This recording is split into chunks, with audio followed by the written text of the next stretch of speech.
everyone. We are here. I'm DM Lindy because I have fangs.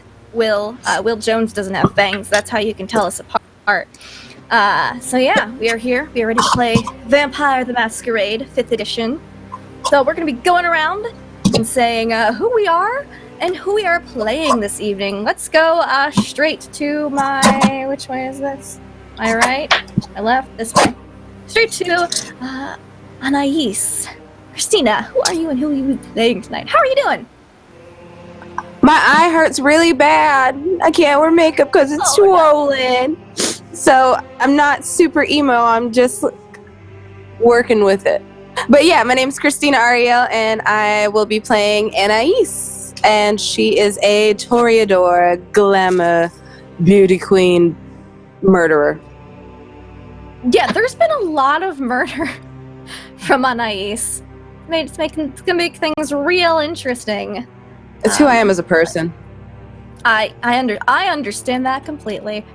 So let's just drop down from Christina down to Laurelania, my Tia Zimmer. How are you? Who are you? I am great and definitely prepared. And I am going to be playing Dari, the sister to Seamus. And I'm really trying to crank out use of the vampire powers because I have had experience playing Vampire the Masquerade a long time ago, and it gives me that warm, fuzzy feeling to come home and to play this game. I'm going to try, it's going to be obnoxious for those of you that watch every episode, but I'm going to preface this every episode. I am not my character.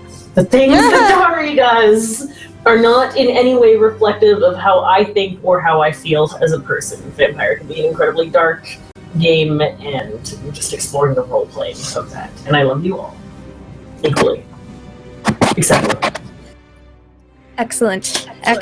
And we'll pop over from you to the man sitting next to you, thanks to the power of modern travel. Encounter Josh. How are you? I'm good. I will be playing the brother of Dari. It is father Seamus, confusingly. And he is a local holy man, leader of a local church of entirely chill zealots. They're not crazy at all. They're just really devout in his particular flavor of Catholicism, and he's just an all-around good guy who looks out for people. You're right, brother, father, Seamus. That's absolutely right. Yes, brother, father, Seamus. Or is it father, brother? One of the two. And daddy. Nasty. Daddy. Oh my goodness. So yes, unfortunately, the young, adorable Jim will not be joining us this evening, as little Cup of Joe, who's darling and wonderful, had other real-life complications that had to take her away from playing tonight. But she'll be back next week. I know that Will Jones, Father Seamus, is currently being played by an impersonator.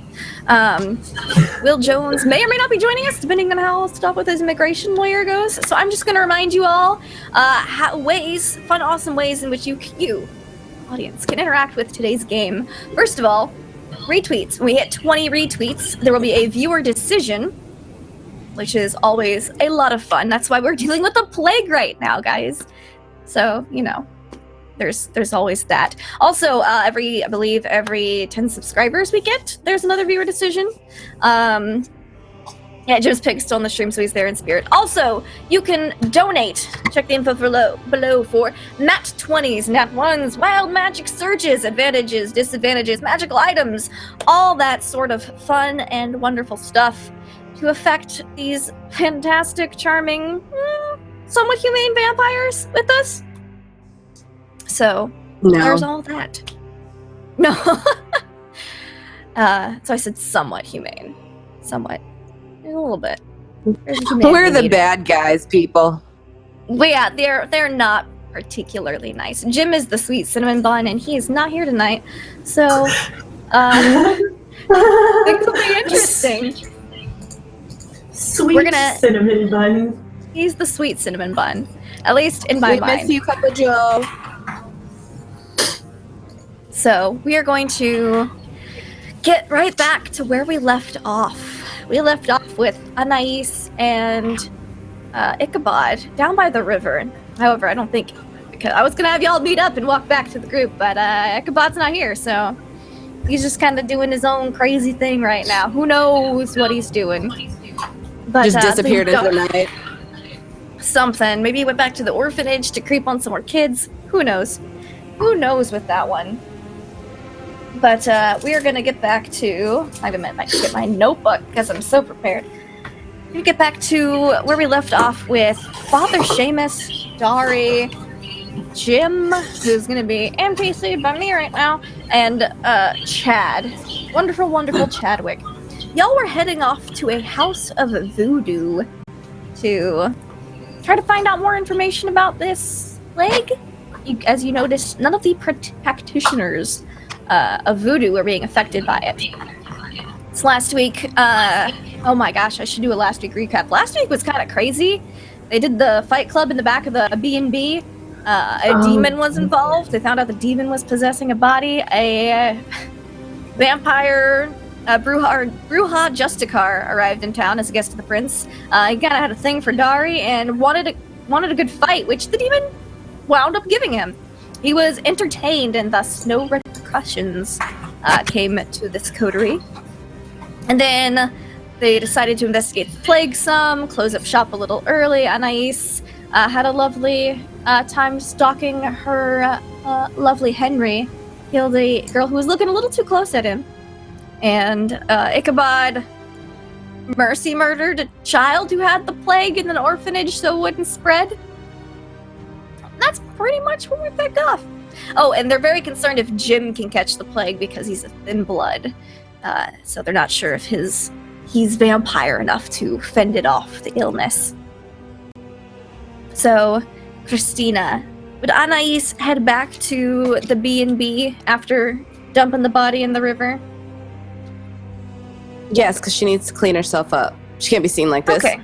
All right, you get to the B&B, and it's actually closed for the night. You have the key. You can get in. You can clean up, but it's a little closed a little early. You look out your window, or out a window to the front of the building, because yours overlooks the back, and you can see the group walking by, minus Ichabod, like they're on a mission for something.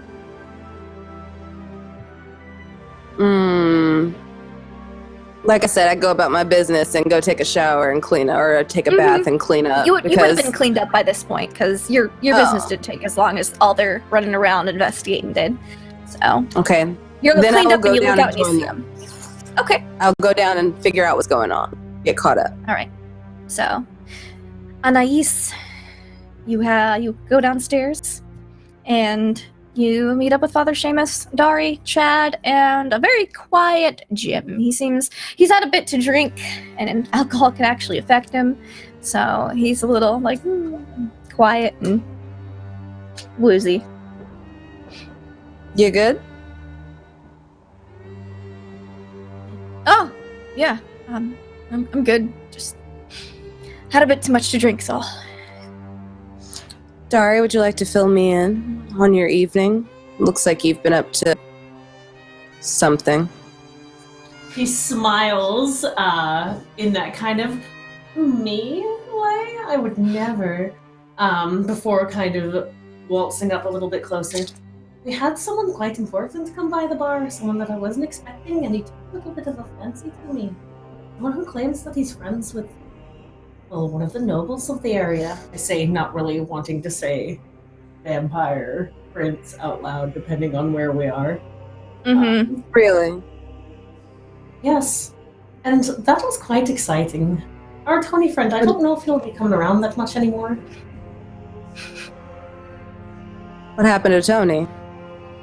Well, it turns out that he was a little bit possessed, as it were. And him and the friend of the noble, they got into a fight, and oh, what a fight it was. I got to see powers like I've never seen before. And I have the feeling that if we remain on our good behavior, that we might find ourselves in the presence of such wonderful company in the future. And Seamus is here also, yeah? Yeah. And how did you feel about these nobles taking a fancy to Miss Dari here? I trust in my sister's ability to judge the comings and goings of clientele. I rub my nose ever so slightly and kind of pat the side, hopefully out of Father Seamus's view. And I noticed something else though that was a little bit more troubling, she says, trying to change the subject, feeling the tension in the air between them. It seems that those are connected to the plague are people that, was it do or don't? People who don't voodoo? catch them. People who don't catch the plague? Yeah. Are people that commit voodoo or do voodoo? The people that aren't getting sick from the plague are people that are, well, having their way with voodoo magic. We decided to bring along Chad here, hoping that he could shed some light. And as for Ichabod, well, he said he was going to sing some tales to the children. I think this plague business has him a bit scared. We might not see him again tonight. I think that you wanted to come with us. Check out the strange magics of the world. Ichabod's a little tied up this evening. He'll be back shortly. I kind of look at her and with a little bit of a, did you do it? I'm not as friendly as you, Dari. I'm sad that you see me that way, she says a bit playfully and winks. Because for all her bravado, she is still kind of a child vampire in the way. She hasn't committed atrocities yet. She's still having the fun with undeath. I never said I didn't like it. Well then, Chad, why don't you go and lead the way to where we'll be going? I haven't been out much. All right. It's a little bit on the outskirts of town, but it won't take us too long to get there. We're going to be having more than enough time to get back, right? I say, looking up at the night sky. Yeah, the night's only about half over, so you guys aren't in the center of town. You're close to the river, but more on like the eastern side, so it won't take you very long to get to the outskirts. So you follow Chad. The bottle and take a big fake sip out of it for any onlookers and kind of stumble my steps a little bit. Obviously not drunk. So he goes through some dark alleys. There's not much in the way of gas lamps and lighting out here on this side of town. This is the poorer district. And I need everybody to make me, oh goodness, I need to get the PDF up. I think it's like wits awareness. Wits and awareness. Look at the skills. Yeah, like the equivalent of a perception check. How many is it? Okay, so I'm rolling Wits 5 and each. awareness. So Your wits is Like under your trait, and your awareness is under skills. So I have 3 points, for example, in wits, and 2 points in awareness. So you add whatever those two numbers are together, give a roll, and botch like I did. Oh wait, no, that's not botch. Okay. excellent. I saw the ones first, and I was like, no. So I've just failed. Yeah. And you, Okay. I can look you up, Seamus. Oh no, wait, that was actually your awareness, not mine. Mine is, and I have 4. Okay, so that was your roll, Seamus. Sorry about that. And that's mine. I have 2 successes. Excellent. Excellent. Okay. No, because the ones cancel out any successes that you have, and if you had no successes and 2 ones, that would have been a botch. So. That's not in 5th edition. Is that is not- it? Oh, That's not 5th okay. edition. I'm remembering older editions. Then. So no, you have 2 successes, and Dari has 3 successes. Oh, sweet. How do you botch then in 5e now? So your blood dice determine that. Let's see. We've been doing the last dice as botched dice or as blood dice. How many points of hunger does Father Seamus have? Actually, it's a good question. 3, I believe. You're at 3. Oh goodness. That means the last 3 of his dice, because you always roll however many blood dice you have in the pool. Oh So- god, 2 of them were ones. 2 of them are Oh. ones, which means you have a messy success. And Dari, because you're getting hunger, the beast is calling to you, and it's like you feel this itch in the back of your mind. If you're pretty hungry, Father Seamus, and Dari, I recently fed off of Yep. our You're dear guests, down to so 1 I believe point I have no. Okay. It's the only way to get to 0 is by killing somebody at your generation. So I don't think Anais has any because She just fucked somebody up. drank somebody dry. So What can you do? how many? What did you get? Any successes, Anais? No. No. Okay. So No. Anais, you're kind of distracted. You're kind of still thinking about Henry. The music of the night's kind of playing in your head from the poetry, and you're just kind of in your own thoughts. Father Seamus, Dari, say Jim, just kind of hears something, but isn't really. And then let's check for Chad. Good old Chad. How's Chad's doing? The Anybody can Chad. do it. It's Chad. Chadster. Chad is pretty good. He's got 2 successes as well. So you 3 hear running. The running of many feet coming towards you. You have super hearing because you're vampires, so you guys hear it before it, like you can see them. You hear like the running of feet. You would guesstimate Dari having the most successes. You'd probably guesstimate it's like 15 people or so. Seems we've got company on the way. Perhaps we want to move to the side of the street. Might be a little bit of a commotion. People like to panic when there are plagues about. I will, if she doesn't resist, I will slip my arm, sort of link my arm with Dari, and give Chad a sort of look to, let's not let these people make the mistake of thinking these 2 lovely ladies are out on their own. Not that they probably need much help. But during the time period, I see what you're saying. Period, Yeah. like, let's not let them walk down. Yeah, that you path. guys don't need the help, but in order to try to blend in, being on somebody's arm and traveling in a group would make it appear that you're a regular Nate lady and not just, oh look, an innocent victim waiting to happen. So, seeing Lucky Father us. Seamus offer Dari his arm, Sorry. Hey, you get Chad, okay? So yeah, lucky you, girl. I was gonna say, actually, Jim offers his arm to Anais, like, Jim's a sweetheart and wouldn't try to help. You blend in if you wanted it, Anais. No. Okay. I don't want to hold anyone. So he'll kind of just, not like he understands, he gets it. He wasn't expecting you to accept his offer, but he wanted to do the polite thing and offer.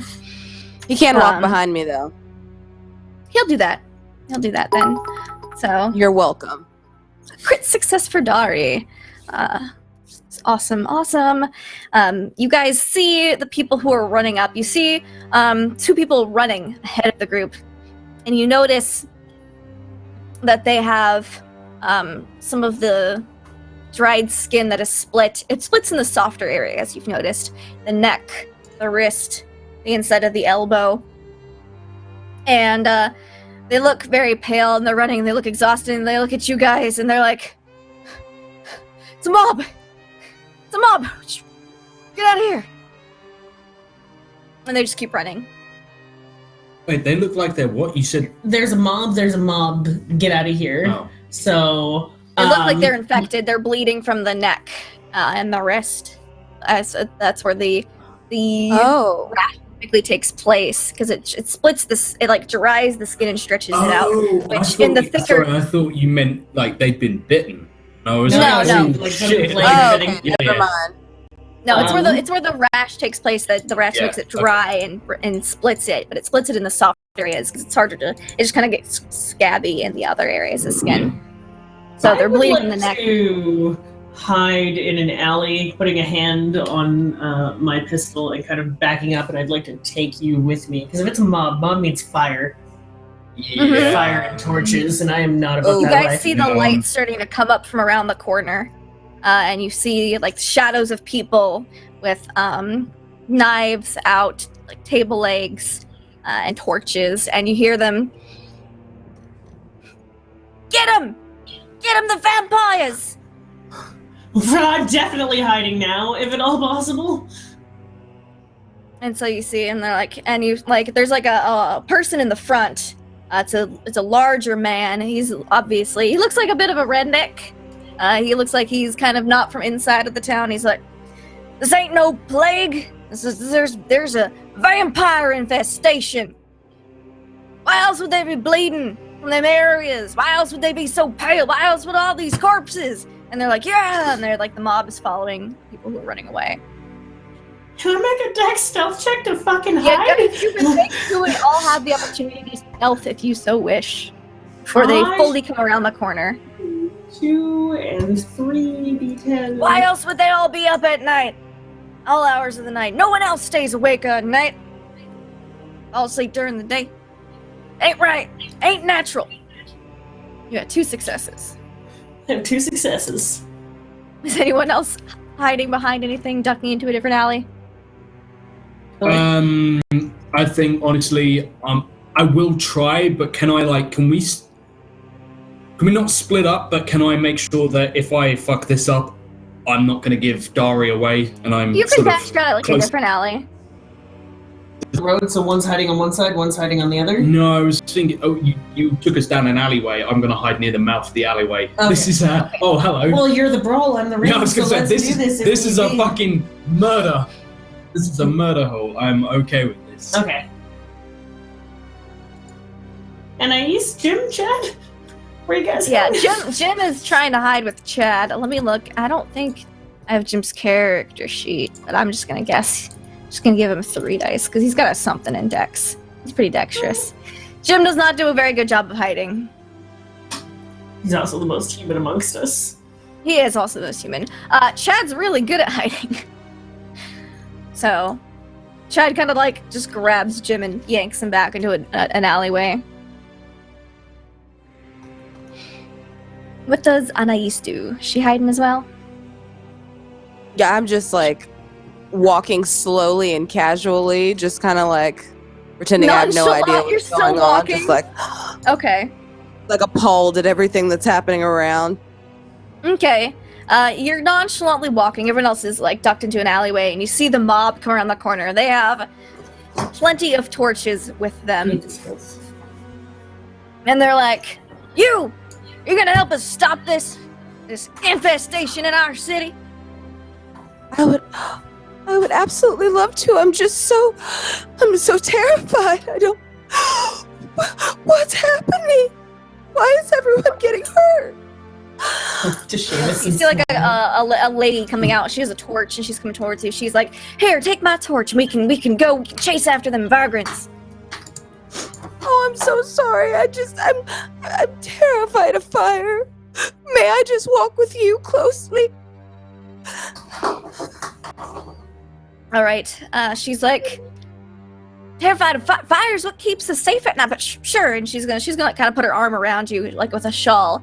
She has the torch in her other hand. I'm going to need you to make me a resolve check. Maybe let's do composure resolve. Just to see, because fire, it brings out the innate primal fear in vampires. Okay. So how many D10 is that? That's how many points do you have into resolve, and how many points do you have in composure? Okay.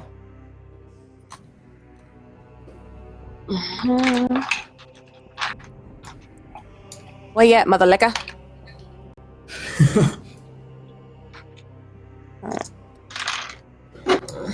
I am going to have my gun in my hand. Successes. 4. 4 successes? 3, yes. Excellent. So, you are able to not completely freak out as this torch is but a few feet away from you. But she puts her arm around you with the shawl, and she's like, "Oh, good heavens, you're cold! You're freezing!" I'm just always very, very cold. It's been like that since I was a child. Anemic. And they're like, "Oh, you poor thing!" And the mob continues on, dragging Anais with them. And I'm making the most disgusting face because this lady is touching me and she's haggard. Mm-hmm. Oh, she's like middle-aged. Her hair's kind of like stringy. It's coming out of her bun. She's not the cleanest individual, but she's got her shawl around you. She's like, "You sure you don't want to hold the torch to her to help you warm up?" I'm well, thank you for the offer. All right, and they're going off chasing those two people, and Anais is now with them. Dari, Seamus, you saw what happened with Jim and Chad. Yeah, I look to Seamus and Chad and kind of come up to the mouth of the alleyway and peer around the corner. Comfortable with Anais, but at the same time, what better way to protect the Masquerade? Oh if no! we let her go, You cut out if we for a let her second. go- Me? It's good now. Yeah, but you're good now, I think. Okay. If we let her go, then it protects the Masquerade, but if they find out who she is, then they're going to know to come exactly to our home.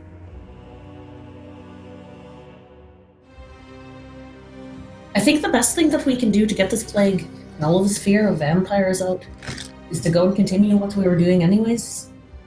We've told her where we're planning to go. If she wants to meet up with us, she can. She's a smart girl.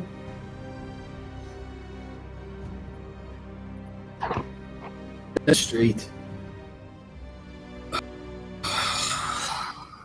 I'm gonna take my rosary off and hold it out for you. If they give you any trouble, you have a crucifix around your neck. A simple folk. Like, this is straight up why Father Seamus wears a rosary with a crucifix on it, is because fucking dumbass mortals think that that's something we can't do. Why don't we go around and make it look like we're passing our blessings on people that walk by, and then maybe that's one less thing we have to worry about? I nod. Is there somewhere, is there a well nearby or somewhere I can draw water from and make there's some holy water? Yeah, there's a well not too far from y'all. There's also the river, which isn't far from y'all at all, but that's the Mississippi, and it's not very clean. But there's a well. It's not the cleanest as well, but it's cleaner than the Mississippi. It's okay. It's about to become the cleanest unclean water ever, because it's about to become holy water, as I'm literally gonna, I'll probably take the bottle that we've been drinking from, and I'm like, yeah, just empty what's left out, and then fill it with water from the well, and then I think that's probably going to be. I've got my Bible with me, and you've got the crucifix, so, or you've got the rosary, so we look like good Irish Catholic. I think at this point is where I drop the drunk act as well and start walking straight. Okay, y'all pick up your pace. Yeah, well, I guess we make our way out, and should we try and want to tail them, see where the mob goes? I don't think that's a very smart idea. I look around. Where's Chad and? They're with you guys. No, They're right I'm there. looking around for Chad. And your accent is slipping. I'm speaking out loud. Chad and Jim are right there. Yeah, I guess I look at Dari and say, "You wanna head on down to this?" I'll go with Chad. Why don't you go and keep an eye on Anais? Who's gonna keep an eye on you? A well-respected Let's lady stick in these together parts. for now. And I guess together. So you want to go after Anais and keep an eye on her? And No, if you think she would handle herself. I don't know her particularly well. I know her better than you I do know because you I exactly. used to stalk her when she was singing in her thing, and I would see her deal with men that would try to stand up to her. So I've seen her be fucking sassy and strong. I know she's got this. Okay, in which case I'll. Yeah. Come here and sing for me, honey. Don't you fucking touch me. So I feel confident leaving Anais. All right then. Yeah. I guess we gotta go find this practitioner of voodoo and see what exactly it is that they're doing that we ain't. That's keeping them safe. All right, let's go as quick as we can. All How right. fast can I go? That's You guys fast walk instead of just regular walk to where Chad leads you. He leads you to a small house with all sorts of fetishes outside, little dolls, voodoo dolls, symbols. You can smell incense coming out from the inside of this place. There's this candle in the window. Someone's here. And you look, and on a little sign it says, Marie Laveau's House of Voodoo.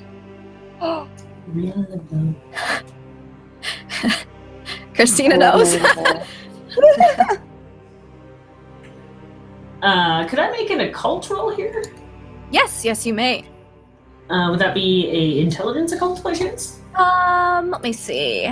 Yeah, give me an intelligence occult here to see what you know about this lady. So here's 5, and then 2 more coming at you.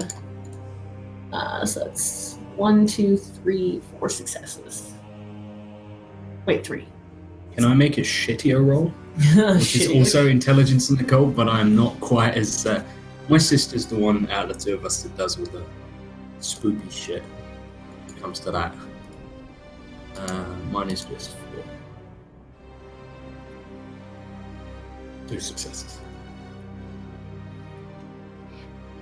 All right. 3, sorry. I did have 3 successes. Sorry, it's hard for me to see with these contacts on sometimes. I understand. So, 3 successes. Excellent. And so, with 3 successes, you know that Marie Laveau is known as the Queen of Voodoo in New Orleans. She's very old at this point in time. For those of you who know history, she technically dies in 1881, but since this is 1876, she's still kicking. She's very old, but she's been around for a long time. Some people refer to her as Queen of Voodoo, the Witch Queen of New Orleans, all sorts of other titles, but she is very known for what she does. It can be difficult to get an appointment with her sometimes, due to the fact of how high her reputation is. But Chad seems to be fairly confident. Like, he probably knows her. He's like, this is the place. Yeah. Knock on the door. He gives a knock on the door. And y'all wait for a moment. And I just noticed that we hit our retweet goal. We hit 20 retweets. Oh, Yeah. And our subscriber goal. Ooh, okay. Ooh. Oh my. We'll do the retweet goal first, and then we'll come to a decision on that, and then I'll give you the second decision. Let's see here. This is exciting. There's so many possibilities. I can't pick one.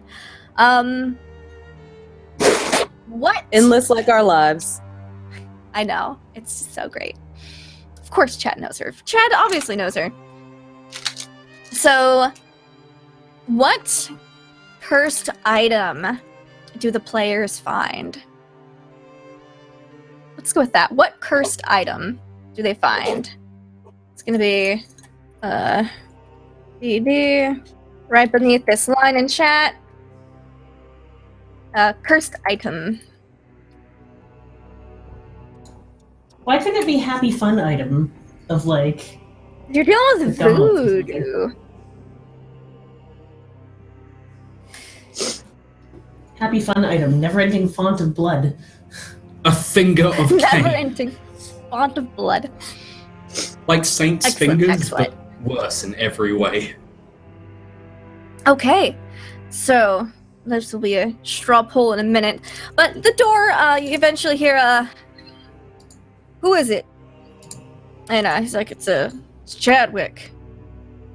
And then you hear like a couple bolts being undone, like a little chain slider. And then the door opens, and you see this wrinkly little old lady with her hair all wrapped up in a shawl around her.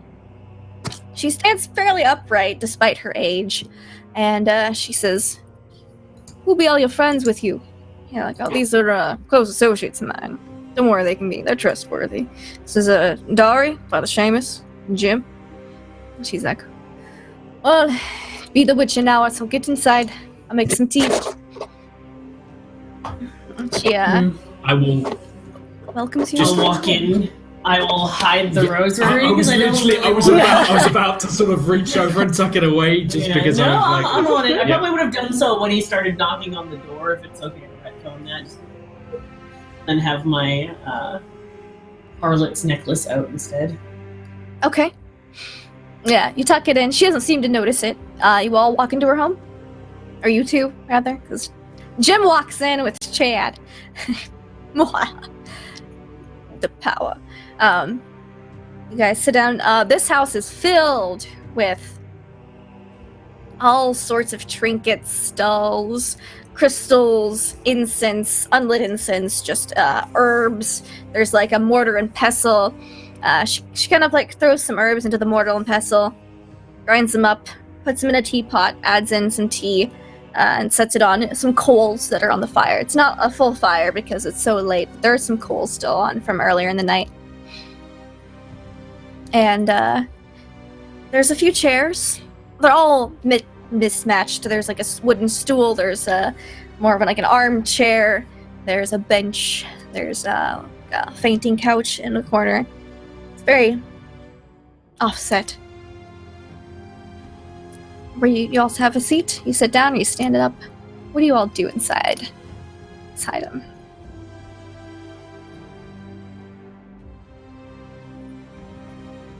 Oh, you are muted, dear Dari.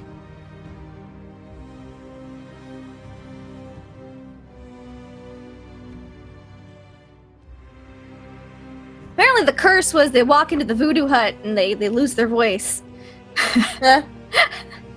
We can try it on this one here, see if this works. Hey, we can hear you now. Give us 1 second because we're going to make some adjustments.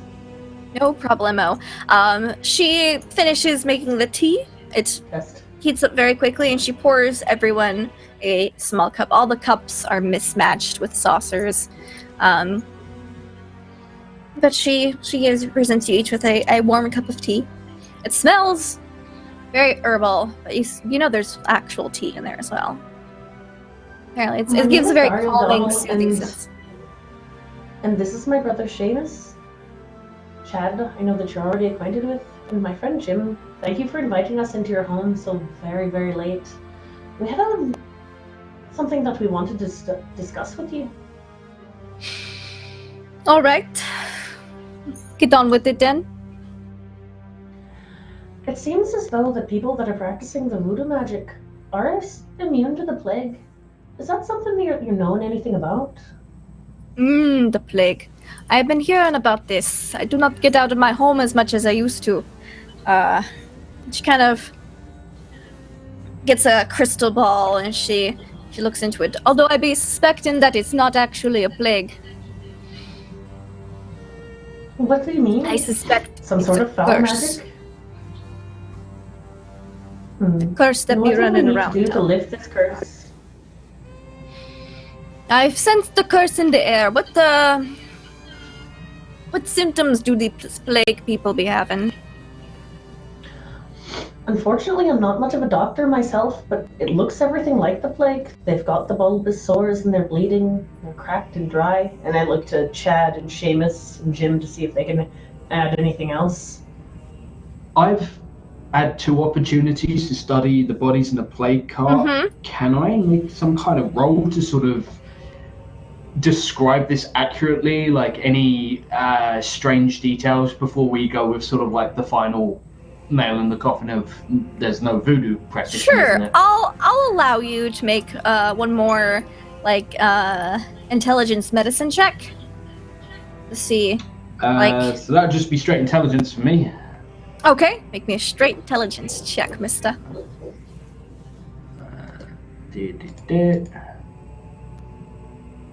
Nada. No. So what you remember is Jim will back you up on this. They are people who have the plague are very anemic. They're very pale. They almost look like Walking Dead. They have like the blistering skin and the bleeding from the neck, the wrist, the elbows, the soft places, and what other symptoms? They have insomnia. They're staying up all night. They can't sleep. So they're being awake. They have dark circles under their eyes from this. And I think that was about it. I think that's most of the plague symptoms. Let me look at my plague symptom chart. It's fast-moving plague. Kills very quickly. And it's apparently pretty contagious, but no one from Voodoo has caught it. So she kind of ponders for a moment. She thinks about it. She says, let's see. Do you have anyone who is infected by the plague? Do you know anyone I could examine to see what kind of origin this curse has? We could probably get someone from, what is it called now? Mortuary? The crematorium. Crematorium, yeah. We could get someone from the crematorium to bring you a fresh body if you like. But I'm worried about yourself. Are you not afraid of catching the plague? Oh, I do not believe it's a plague. I still think it's a curse, but I do not know how this curse came into being. I felt a curse in the air for the past couple of days. So, a dark curse, dark magic has been used. If it's all right with you, I'll go and fetch a body. I have someone who works at the crematorium who wouldn't mind helping us out with the scientific inquiry. Alright, I will be here. Dari waves to everybody in the room and heads out. Okay, so Dari just Give runs Dari off a real look quick. like, do you wanna... I want you to stay here. Okay. Yeah. Alright, so you go off real quick, and you're a vampire. You can run pretty quickly, pretty fast. I think I have celerity too, and I just have to figure out which point or what that does for me. So Okay. I can move, like, We'll pop back to empirically fast, the I will. angry mob with Anais while Dari's running off to the crematorium to get a nice fresh corpse. Anais, the mob is getting larger. More people are kind of joining as they yell through the streets, chasing after anyone infected with the plague. I lean over to the lady that I'm walking with and say, where exactly are we going? We're going to one of the parks nearby where we can set up a place where we can burn the vampires. Why do you assume they're vampires? They're not. Well, you see, they're not sleeping. Like, people they hang out with are bleeding from the neck and, like, places, and they're real pale, and they're real cold to the touch, and, well, see, there is they can't eat garlic. They start, like, their throat closes up. They're obviously vampires. We force-fed one garlic earlier, and they died right on the spot. You don't think that might have been a side effect of force-feeding garlic to a person? It was only a little bit of garlic, and it did the job. Huh. So, sorry, I like to know things for my own information. Mm-hmm. Who are the vampires? Well, there's apparently a whole lot of them in town lately. There's those two we were chasing. We found a couple others earlier. They're everywhere. They've been spreading their vampiric curse amongst the good people in New Orleans. Okay. Are you just... She's very like you can just feel the hate amongst this crowd. Interesting. Well, let's go get the vampires.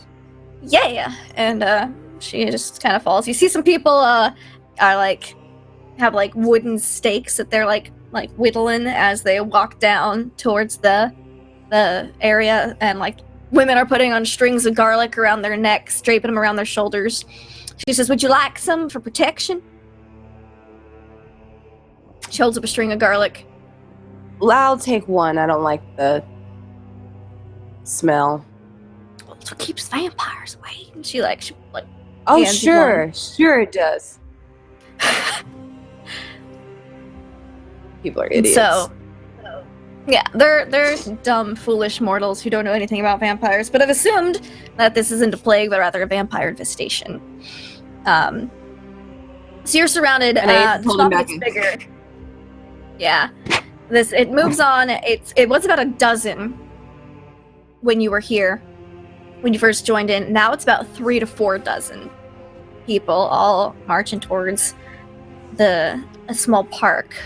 North of where the B&B is. And there's a lot of fire. They start just heaping up wood, portions of an old shed, some building materials, and they start heaping it up. And you see they've caught a plague victim. And they're just like, no, it wasn't me. I'm not a vampire. I don't know what you're talking about. And they're like, listen here, you demon-infested vampire. We're gonna rid our city of you, even if we have to burn it to the ground. And they start tying them to like a pole in the middle, and they heap up wood around them, start pouring some kerosene over it. And so, in order to blend in, Anais grabs the matches from the gentleman to the left. She strikes it and quickly throws it onto the bottom of the fire so that she's seen participating, and then backs out of the way. Okay. I need one more, because you're striking the match and you throw it onto a kerosene-soaked pyre. One more resolve composure check.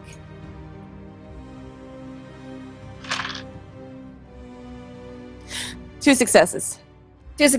Okay. So you throw it, and you're not you don't have to run away, but fire is very deadly, and it flares up, and so you kind of just bolt through the crowd as soon as you light it. You're like, no, okay. I've got a weak constitution, pardon me. And you run off. Do you leave the crowd at this point? Do you as you dart to the back? I just tell the lady, I grab her and I say, oh, it's just a little too much. I'm very tired. I'm gonna take my leave. Okay. You understand, of course. All right. Well, just stay safe. I'll have a gentleman walk you home. Thank you. And she pulls aside someone. He's got a big old flaming torch, and he's like, "All right, let me walk you home." It would be my honor. All right. And he kind of gestures for you to lead the way. How are you this evening? It's been a very terrible situation, I'm sure. Awful. Better now that we're starting to drive out these blood-sucking mutants.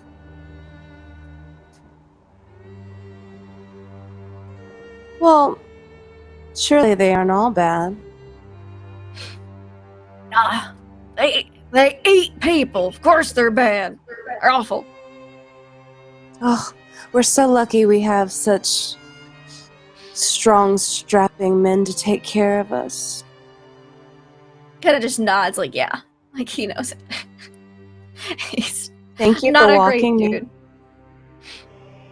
Lady, your age shouldn't be walking out alone at night. It's dangerous, especially with all these vamps. Kind of looking around, it's dangerous. And I think Dari is actually gonna, as she's running to the crematorium, she's gonna stumble across Anais and this gentleman walking. Would you mind walking with my dear friend? I've been looking for her everywhere. Could you keep us safe, please? All right. Dari. You're muted, Dari. I look over at him for a second, and I see the fire, and I back away for a moment. That's a little bit bright for this time of night. What are you doing? I'm so sorry. My friend has very weak eyes. Would you mind terribly if we just use the lights from the street? No, we gotta have a torch to keep the vampires away. They don't like the light. I would like to use Cloud Memory on him. My charisma plus Dominate per wits versus resolve, which is going to be 5 dice for me. Forget, I say, looking at him with 3 successes. Yeah, and he's a mortal, unprepared for this, and so he just kind of stands there blinking. Do y'all move away from him as he's kind of confused for a moment? Come with me, my love. We've got somewhere better to be. Don't worry about him. He's not going to remember a thing of the past few moments. Aren't you a doll? I have to figure that you wouldn't want to be hanging around a strapping young lad like that, walking you home in the middle of the night. Oh, were you jealous? Always. And I kind of reach out a hand, offering for her to not take mine, not like arm in arm like he had her, but if she wanted to do the whole with me as we're walking down the street in the darkness. Yes, like we are so done with this shit. They were awful. I can't imagine what you've just You can been through, see especially the near so much glow fire. from the bonfire over a few buildings. And you can hear I the look screams. back and I just kind of shudder. Well, I mean, I'm sure it would have been entertaining to watch, but this is no good. It looks like going over to the Voodoo mistress has proven quite well. She believes this to be some kind of a curse. Did you learn anything? Were there any actual vampires in there? No, they're just grabbing victims of the plague and burning them at a stake for being vampires. Well, that seems oddly strange even for mortals.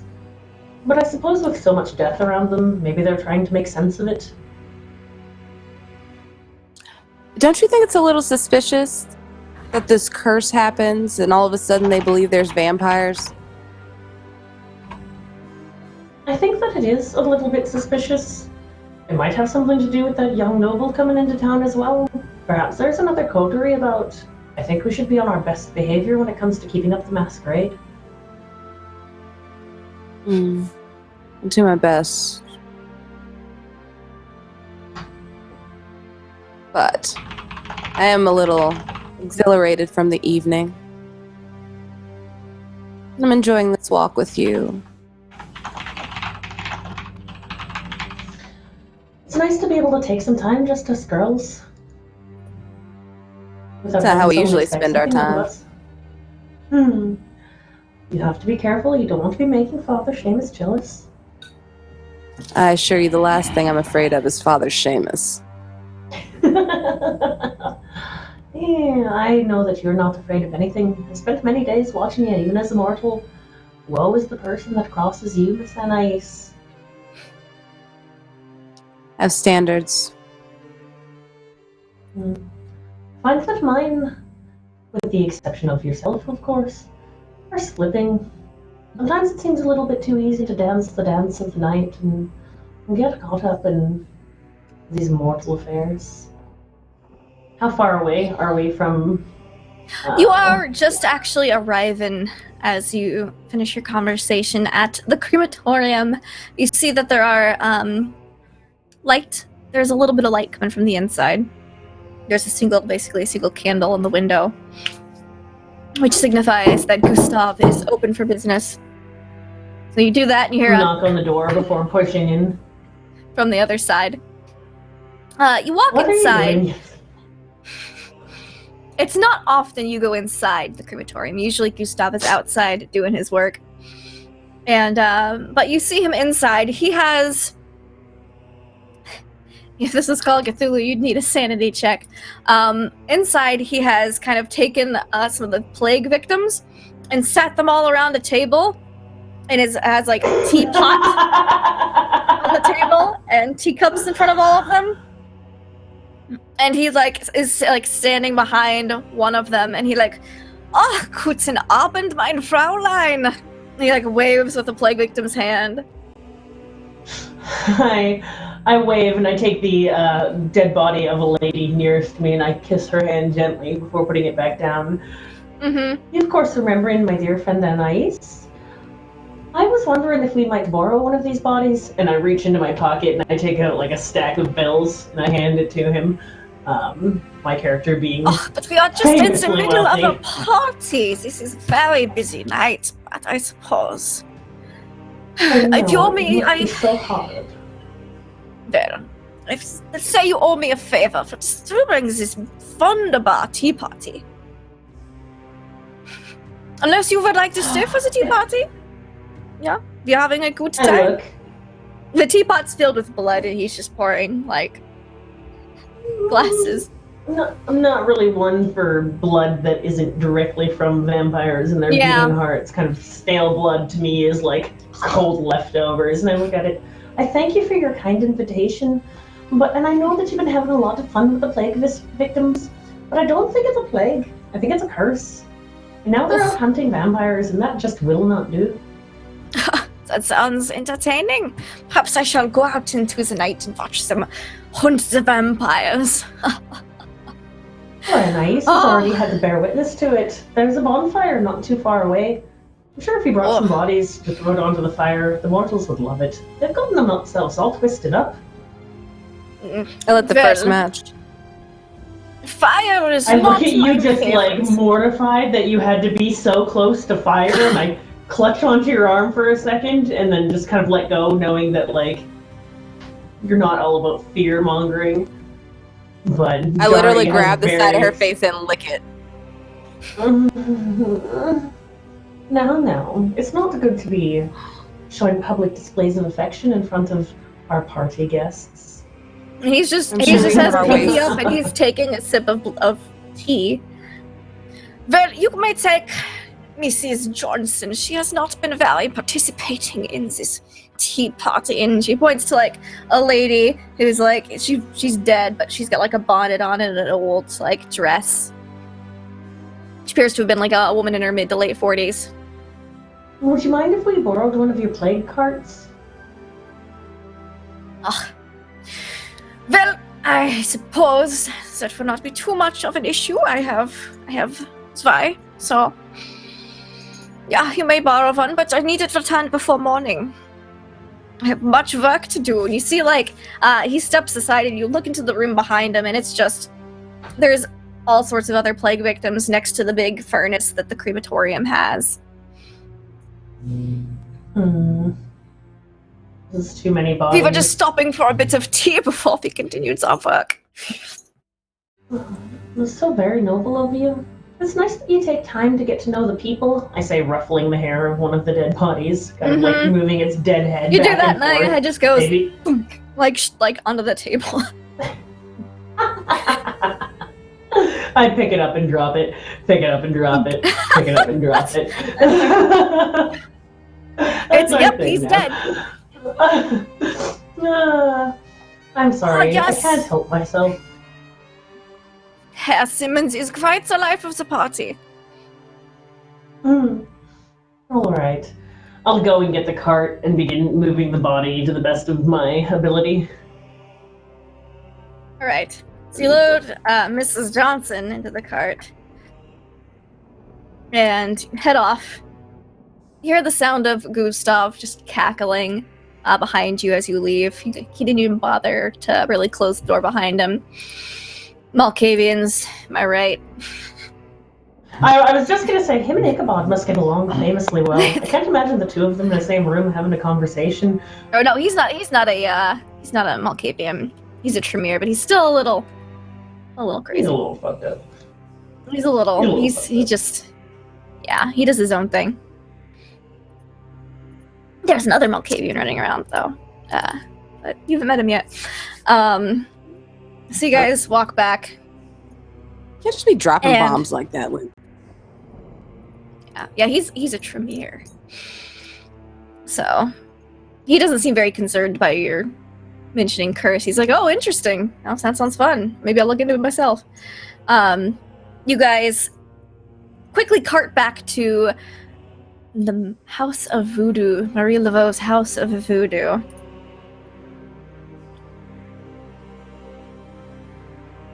I will knock on the door.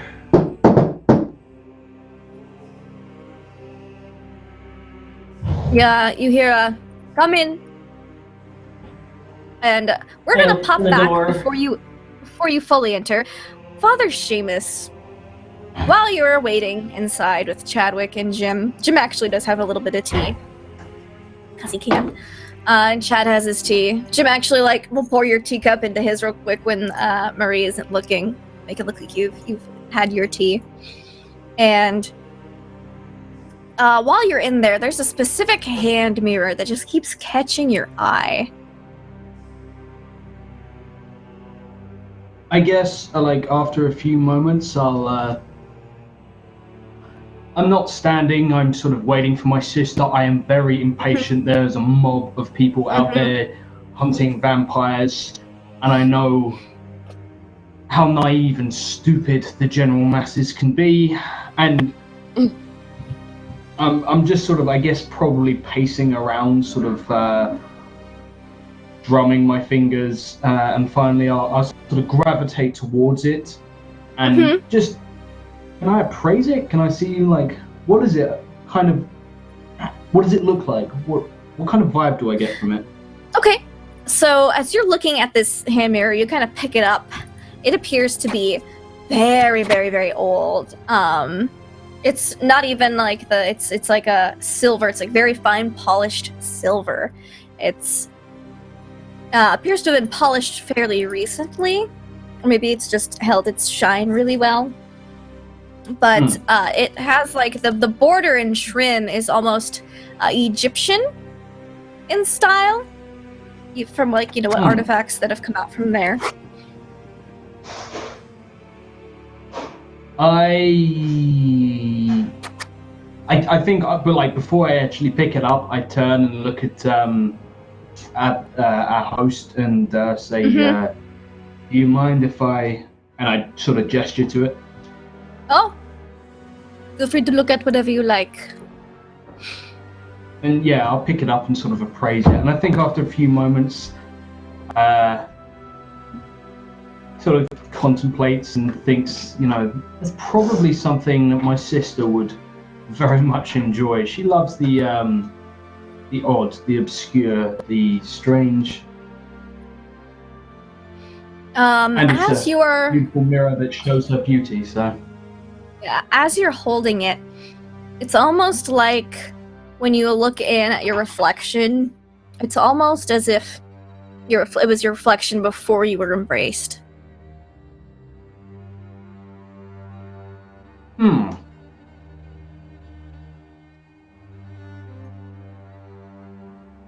I look at it and sort of, I guess, spend quite a bit of time staring into it for a few moments, and then try and tear my eyes away and give her a quizzical look. Quite an interesting object you've acquired. You have many more like it. Oh, my shop is full of all sorts of interesting things.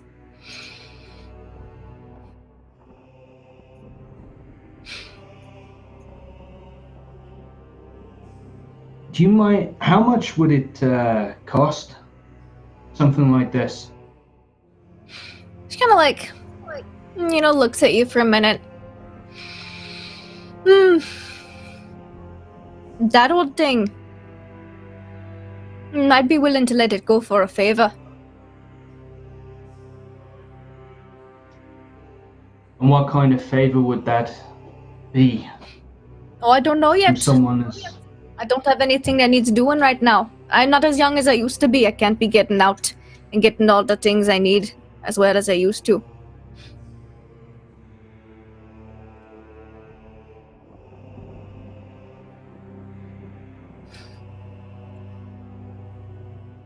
Can I tell if I don't know, would I have any way of knowing if there's anything sort of, obviously it possesses some kind of low-level magic, but can I would I be able to tell in any way if it's got any other hidden nasty?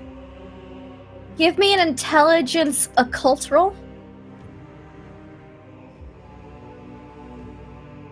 Intelligence occult. 2 successes? It's yeah. definitely magical.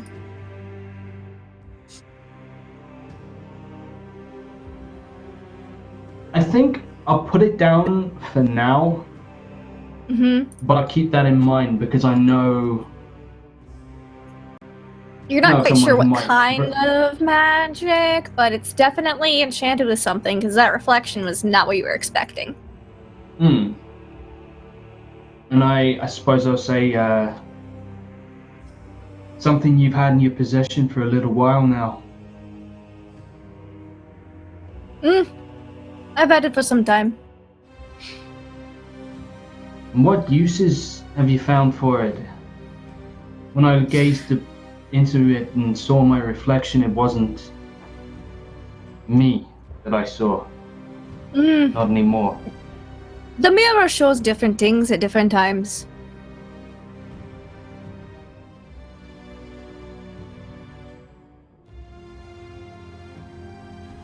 Sometimes it shows you what you want to see. Sometimes it shows you things you don't want to see, but need to. Sometimes it shows you a true reflection of yourself. I I will. I'll nod to her and I'll pick it up and say,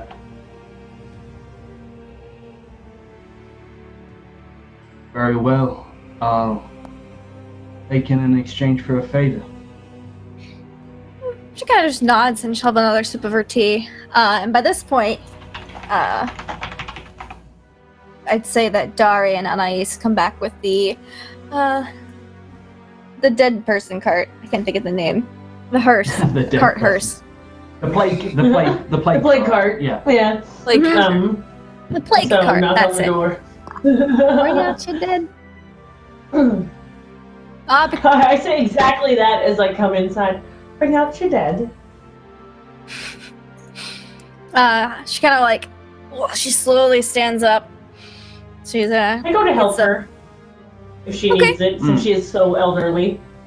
Yeah, she's pretty old. She accepts your help and she says, "All right, let's be looking out at this dead body then." And who might you be? And she looks at Anais. Hello, I'm Anais. And you? A pleasure to meet you. My name is Marie Laveau. Lovely to meet you. Yeah, you probably would have heard that she is the Queen of Voodoo in town. Oh, I'm It has been impressed, for quite which is some time. rare.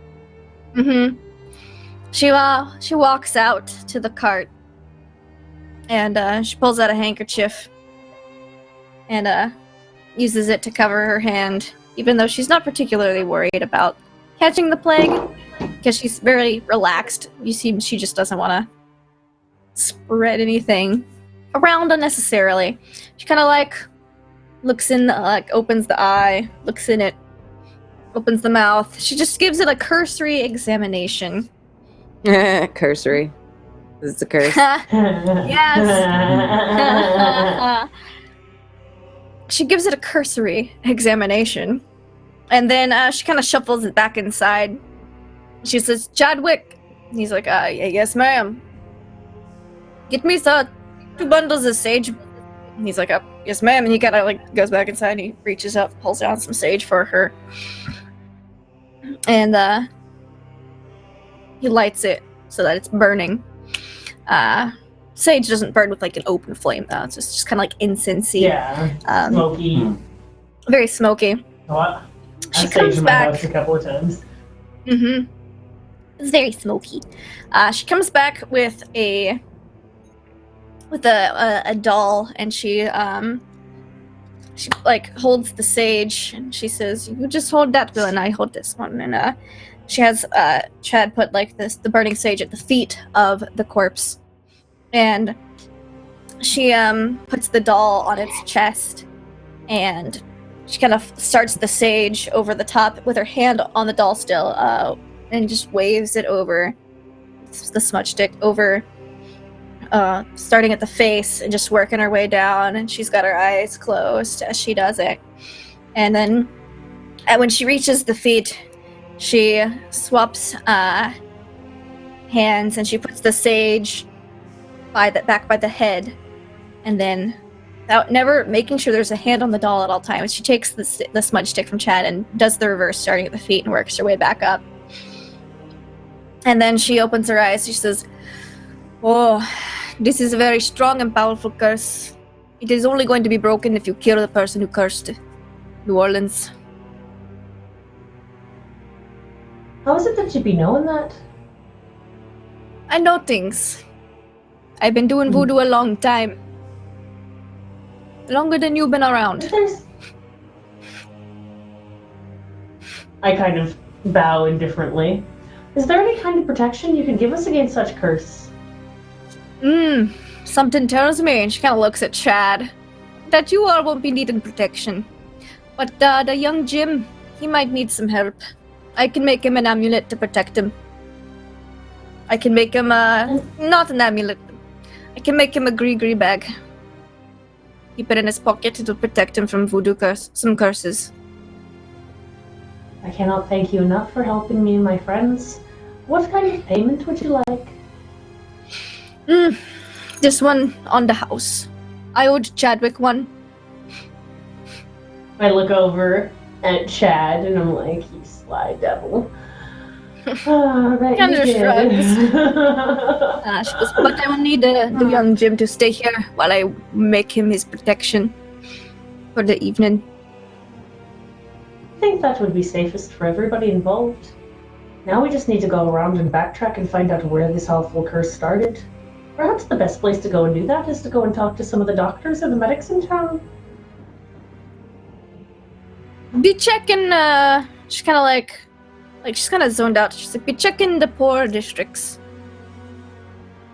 I think it started there. Dari crinkles her nose at the idea of going to the poor.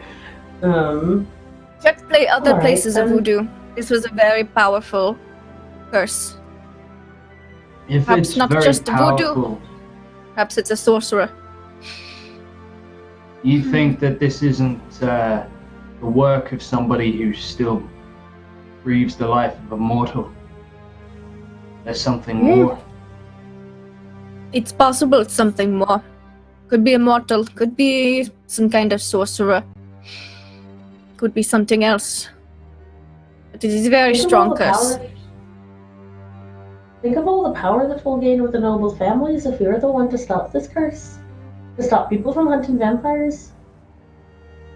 Quell the masses and keep them quiet. I can certainly see how that would earn us their favor. Alright then. We'll be She's going picking to up like the districts sage anyway. bundles, what's left of them, and she's kind of sweeping it up, crumbles it, and blows it into the breeze around her hut. She says, "Be careful. This is a curse born of hate. Hate, maybe revenge." If you're needing us for anything, don't be afraid to call. Oh, we've got some time left in the night. I hope you don't mind, but we'll leave Jim here with you and we'll be taking our leave. Time is precious these days. Certainly, Chadwick knows how to get a hold of me. It was nice meeting you all. A pleasure. And I'll help her get comfortable again if she needs the help. Yeah, she'll go back in the house. And she'll start, like, looking at Jim, like, holding his face, asking him some questions, and start getting herbs and stuff together to make a gree bag. Which Chad has in his pocket. It's one of his magical items, chat. that you all gave him an episode creation. Ooh. It's a red flannel. Is the poor district on the way back where we can drop this card off? Because I did say You kind of had to pass through a bit of it to get here. You definitely had to walk through it to get to the crematorium. Because they don't want the crematorium in the nice district, because it doesn't smell great. That would be yeah, no, does not smell good. No, that cannot smell. Nope. Alright. I'd like to go and be returning this to Gustav. And I look up at the sky. You said it was only midnight, so we still have a few hours left. Not like midnight, but midway through the night. Okay, yeah. It's a little over halfway through the night at this point. You can return the cart and walk through the poorer districts. You kind of see in the direction of where Anais saw the bonfire the first time. The glow seems to have spread a little bit. Maybe they've made more pyres, or maybe a local building is caught on fire. You're not really sure. But there's definitely more of an orange glow. How close is that to the B&B? It's several blocks away. Okay. Alright. Probably about 6 to 8 blocks. Alright, so I don't need to fear for my establishment, I don't think. Not at this point. So. Okay. Are you guys feeling for going up for a little bit of a field trip? Isn't it getting a little late? It is Or getting early, pretty should I close, say? but- We could hit up a few of the known hotspots. A couple of my flock come from this area. If I were to find their homes, see if we could put the word out. Figure out where troublemakers could be lurking. People who might be odd. Stick out in that kind of community. You mean us? I'm known in that area. And two beautiful ladies such as yourselves, well, you probably draw some attention, but Well, who doesn't want to help the poor these days and the sick? It's the right thing to do. It's so human. What do you know about being Perhaps human? we could take... Not as much as I used to remember. Me and my human self, well, I spend more time drinking and dancing and fucking. Actually, that's pretty on close to what I do nowadays. I must make still for a pretty good human at least. And I kind of flash my fangs in a smile at Anais. Not so much the drinking nowadays. Drinking of a different sort. Down, girl. And of course, I'll always go to church. Heard you're very good on your knees. Well, a reputation earned is a reputation that is given, no?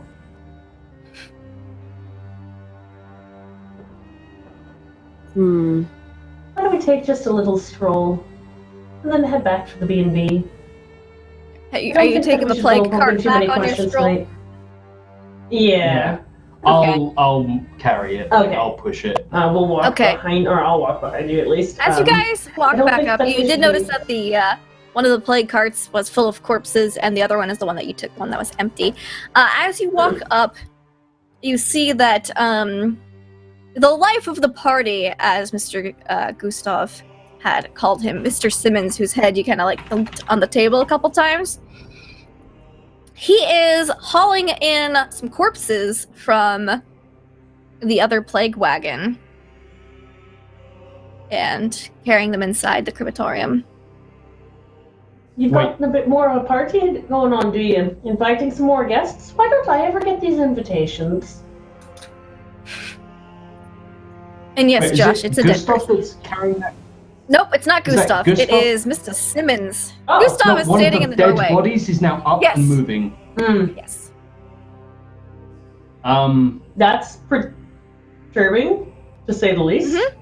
Yeah, the one whose head you slammed down on the table a couple times. He is lifting up a corpse and off the plague cart and carrying it inside. Gustav is standing in the doorway. How does he look? I give Gustav one of these. Like, what the fuck? He goes, if you returned my cart, Dankeschön. Just good. And you have. Does he look like alive? Like, because I don't know that this guy was dead like half hour This ago. guy So, like, looks like he should be dead. Like, this is you had to categorize it into stages. Like, stage 4 is death. This guy is a stage 4 or stage 5 of the curse plague. You're not going around biting anyone, are you?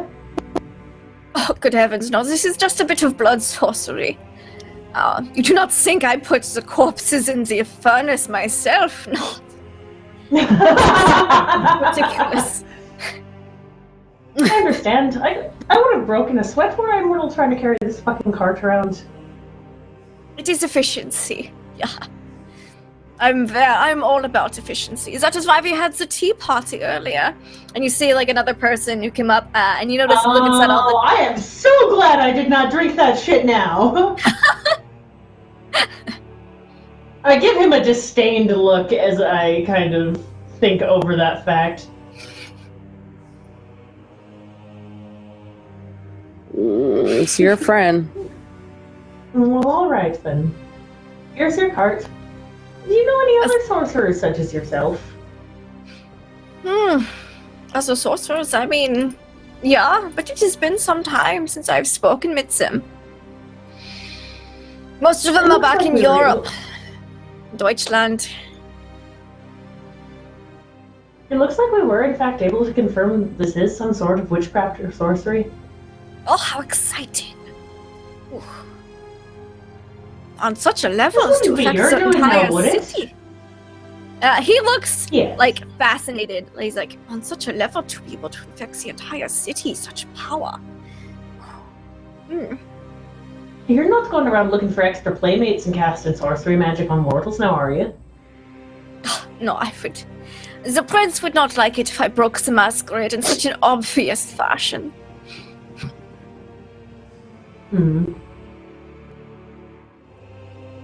Alright. I believe you.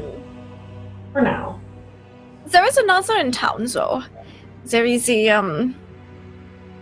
I've sensed him.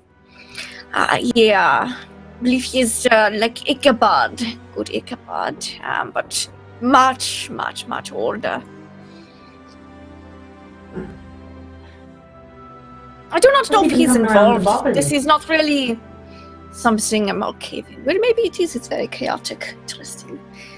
I do like the chaos, but I do not quite know. There is, you said it is a curse. Perhaps it is, have you spoken with Madam, what is her name? She was, the Voodoo Queen. We've just been coming back from her place. Which means that she is under my protection, and I will not be very happy if anything bad happens to her. Kind of just smiles. He doesn't look at all threatened or intimidated by that statement at all. You know that this guy's... You don't know how old he is, but you know he's pretty old. He doesn't seem to be worried about that. He's like, I would check... Let's see. I did feel I felt something a couple of weeks ago. There was a surge. There's like a sense of electricity in the air almost. Yeah, he says, "Do you have a map of the city on you?" What is this electricity that you speak of? Electricity was known but wasn't utilized at this time particularly well. Okay.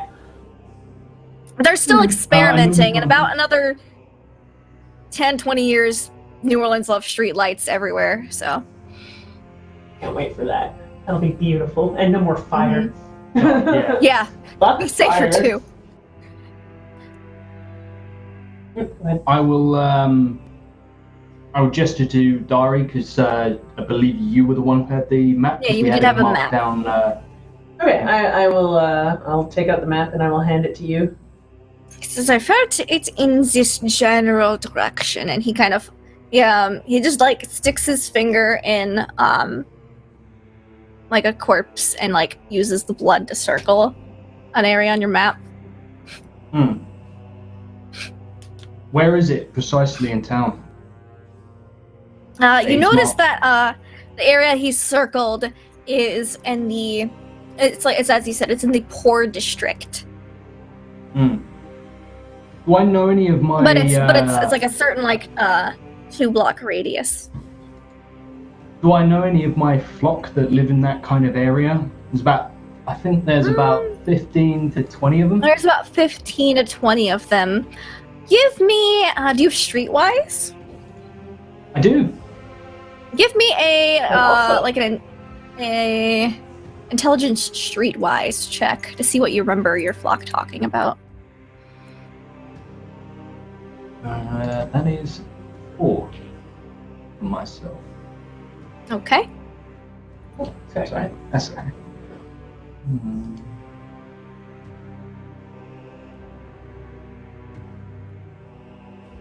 That is 2 successes.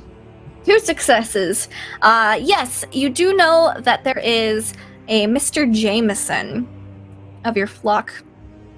Mr. James Jameson. James Jameson. James Jameson. James. His father was James Jameson. as well. That's why his name is Jameson. Yep. His They great just named the grandson is firstborn Jay James. Jonah. Yeah. It's great. Yeah. He's technically like the 4th, but they're not So- fancy, so they just James Jameson. His dad would be senior, so he'd be junior James Jimmy Jameson. James Jameson There we go. Jr. Yeah, James Jameson Jr. I look to the others and I sort of with one sharpened nail sort of tap an area denoting the rough area in that circle where one of my flock lives, and I say, one of the devout from my church lives in that area. If we go and speak with him, you might have heard whispers from the neighbors about unusual activity. He still recognizes unusual. I sort of smirk, realizing what I put the guy through quite a lot of shit. Yeah, I'm not even sure if he there's- knows what weird is anymore. Real interested at your services at your chapel, the Ivory Chapel. And I So- look to the others, just we can be there and back again before it gets light. Yeah, you Are think you there would just any- have just enough time to get to James's house and then get back to the Are B&B there any before dawn. carriages or coaches that could take us passing through Not the at- night? Not really at this hour. Okay, It's then we will. 4 a.m. And the Okay. crematorium's just chugging away. It's 4 a.m. I think that we should be going and getting some rest if it's getting this late into the night. There's a chance that we don't make it back, and I don't want to be caught out. I note that, and Yeah, you'd have just enough time to stop by, say have a brief conversation, and then leave. If you wanted to hit him on the way back to the B&B. Dari's not afraid of many things, but the thing she are afraid of is fire and sunlight. Yeah. I would like to nope out of this situation entirely. no problem. It's Okay. it's I guess that light sort of starting to seep into the sky in places. It's kind of Mhm. black. It's dark grey. It's more like a dark grey out now.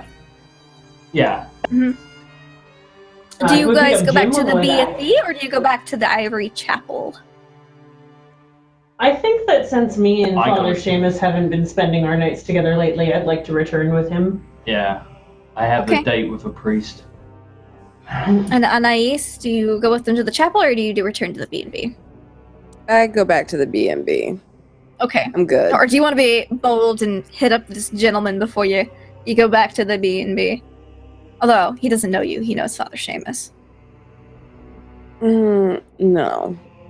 Okay. You're like, we're not going to mess with this sunlight. We're going to go home. All right. I Jim, doubt it's worth risking it. probably.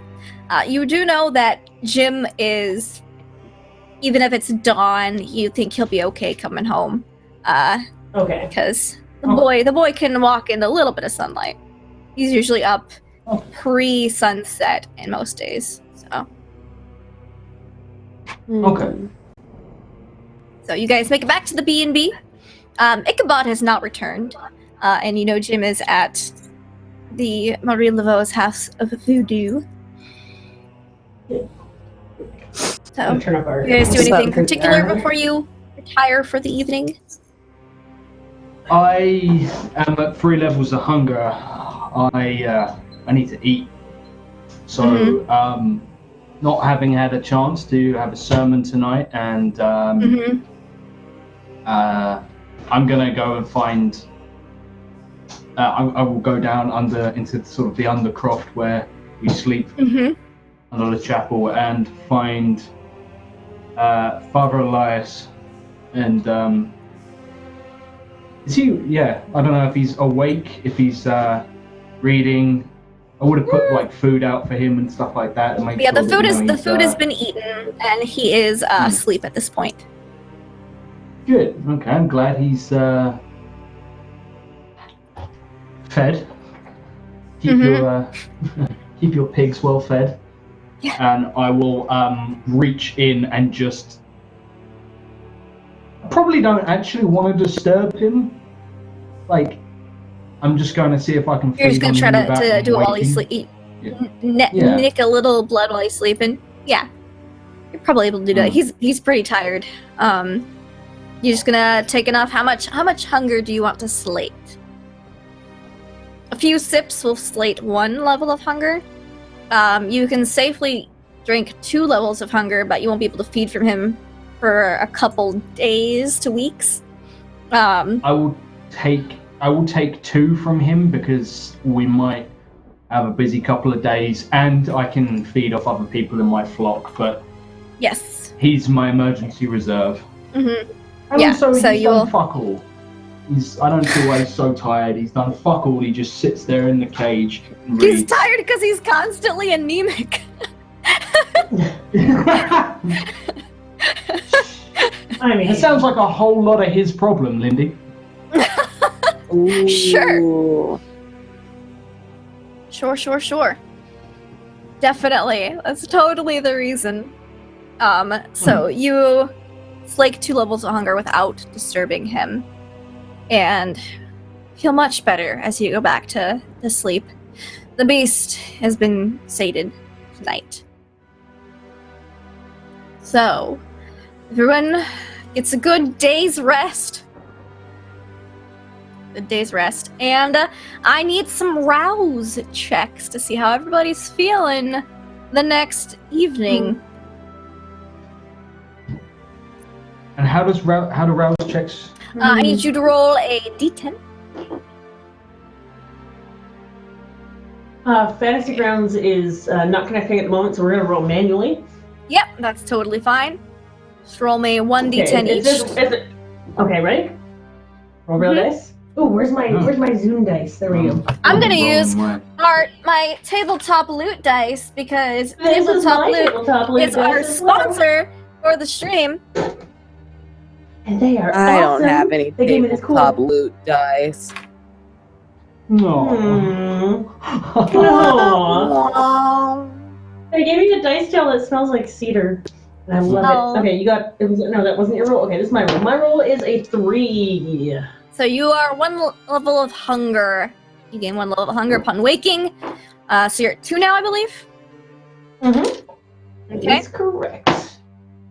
I rolled a 7. 7. So you do not gain any additional hunger, Father Seamus.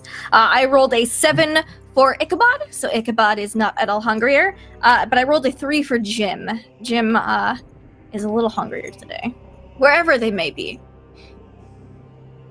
I rolled an 8. Oh, you do not gain any additional levels of hunger. You are still at 0. Nice. Excellent. So everyone awakens this evening. Dari a little hungrier, but everyone else feels pretty all right. Well, and Can I Jim's a feed little off hungry my too. brother while he's sleeping? You can certainly try. I think that will wake him up But if he allows it, then yeah. All right, I'm gonna feed You him. will gain a level of hunger, and you will slate a level of hunger. So he will be at 2, and you'll be at 1. The circle will go, and that also increases my blood bond to him, so I will be very amorous towards my brother. Mm-hmm. All right. Excellent, excellent. So, what does everyone do upon waking this evening? I'd like to go and while he's still asleep or after I'm done feeding on him, he has a touchstone that looks incredibly like our mother. Okay. The female caretaker at the church. Mm-hmm. And Yeah. I am gonna go say hello nicely. Mm-hmm. Am I awake She's- for this? I fed on you and then I left. I mean, you could be. Yeah, it's up to you. She kind of had a snack and then walked away as if she does normally to get ready for the day. But you find her, she's out, like, raking, like, trimming some hedges or something. She's raking. She's taking care of the grounds a little bit. This morning. What are you doing, love? This evening. She's just finishing. It looks like she's just packing up her things and as she's finishing up, like she did that this afternoon and it took a while. She says, "Oh, hi there, Miss Dari. I was just trimming up the rose bushes out front a little bit and let me get a little wily." I understand wanting to move wily things can cause a little bit of an issue. Yeah, they were starting to get into the interfere with the gate opening. I'd trim them back a little bit. How much are you enjoying working here? Oh, I'm enjoying it very much, ma'am. It's gives me something to do with my hands. It pleases the good Lord. And is that all you're looking to please is the good Lord? Well, you know, that's the only one who really matters now, isn't it? But she suppose. blushes just a smidgen. Just a smidgen.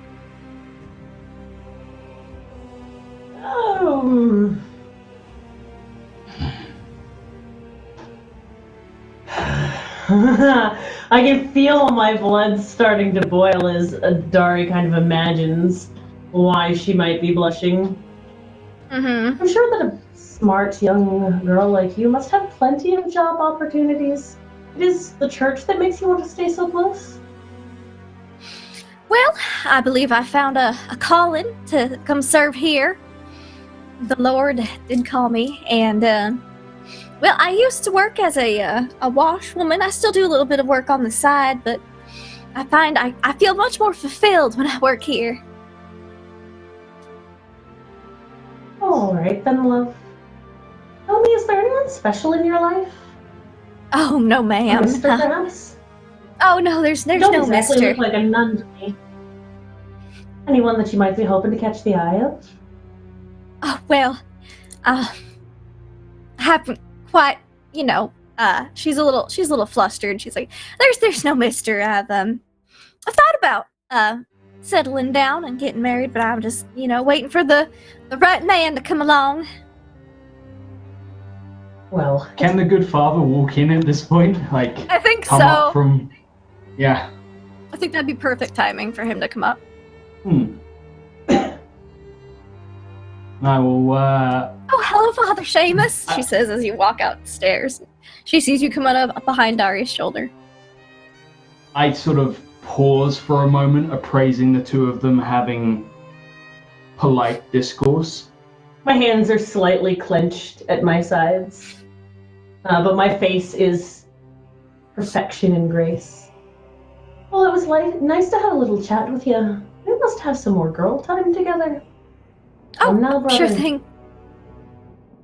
Miss Dari? Father, one that is devoted only to God and married to God. I kind of look at her as I say that. It's a shame that you can't take a wife being a father. No one will ever be able to settle down with you. But at least you've got me. I'm your sister. I'll always be there for you. I promise. When you remember to come home. I say. And like I'm literally, I imagine I'm like standing behind the raised dais where I give my sermon from, and I am in the process of going through some notes, and I don't even look up at her as I say that. Are you planning on having a sermon this evening, Father? Not this evening. I was thinking, instead of waiting for those who are in need to come to me, I'd go to them, to those who have struggled, given the climate out there at the moment. Yeah, there's some awful nasty rumors going about.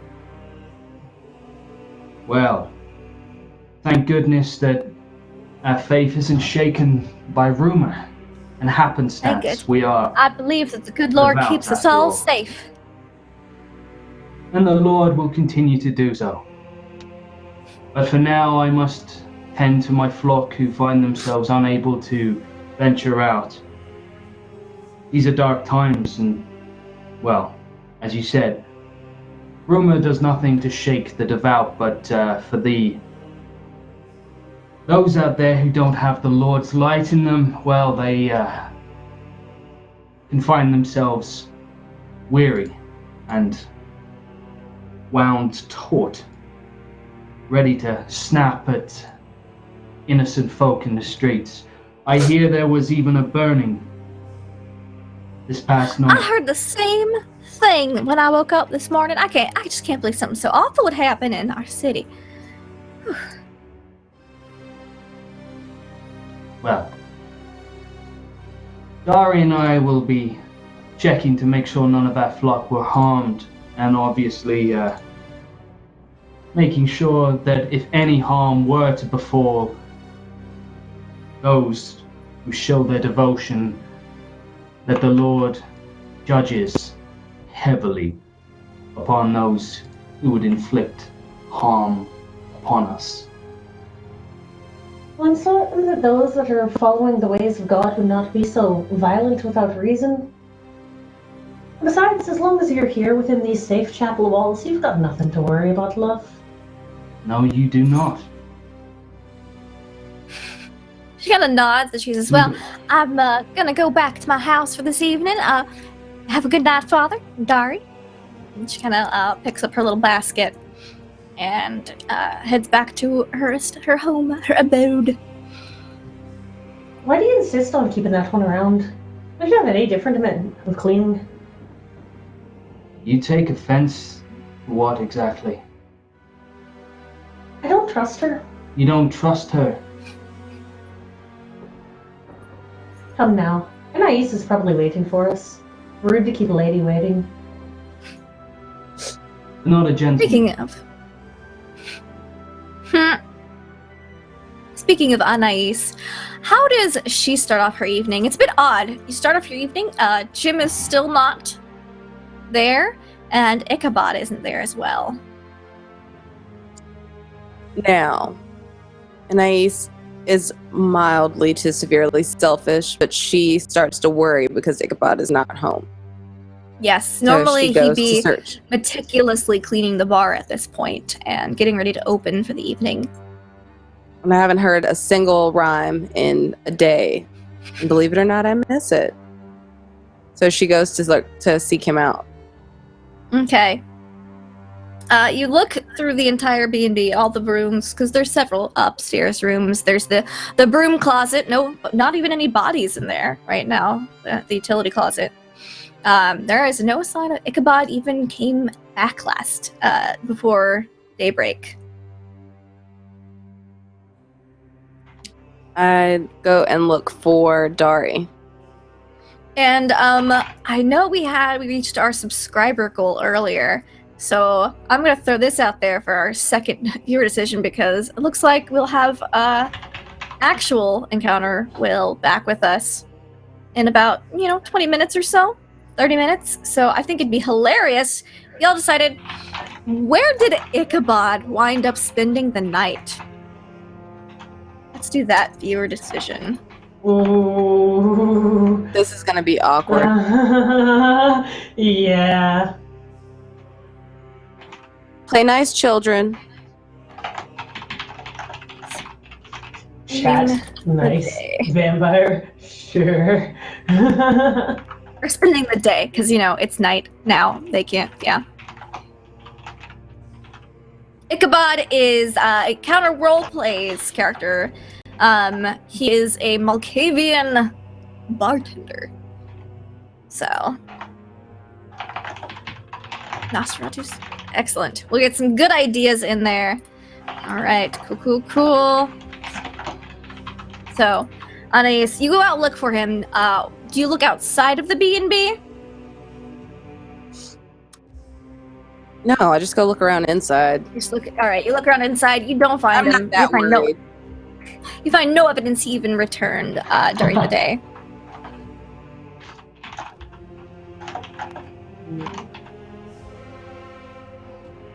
Okay. Let's see. So, after that, is there anything else you wanted to do before the others arrived? I was trying to see if I could seek him out with Auspex. Auspex. Please, for the chat and myself, tell me what your Auspex do. I have celerity. Let's see. I don't think any of that's gonna really help with my. Okay.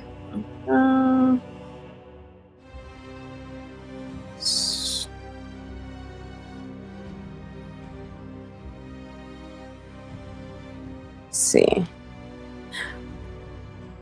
No, it's not going to help me at all. So I'm just going to go back to my room and prepare for the evening. Okay, so you go back to your room and prepare for the evening. I'd say at this point we have our two siblings meet back up at the B&B. Is anything done? Like, has anything been cleaned? Chad appears to have gotten here minutes before, and he has started the process of cleaning everything. I don't know if we'll be opening up tonight, Chadwick. I don't think it's a good idea, even if it wasn't directly related to what's going on. Having business in these times seems scary. We wouldn't want the girls to have a fright. I'll give them some extra money for the day so that they can take care of their own personal matters and have a quiet night. With all the mobs in the running around, I can't imagine that they are too eager to do business anyways. Which could hurt us in the future, and I like keeping my pockets lined nice and full. Alright, well, I'll just let the girls know then and get back to whatever it is we're going to be doing for the evening.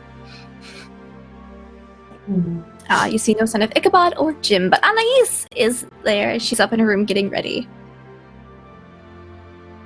Some of the girls get their money that they've saved up and they go out to have a fun night out, seeing as how they're usually working. Some money as well.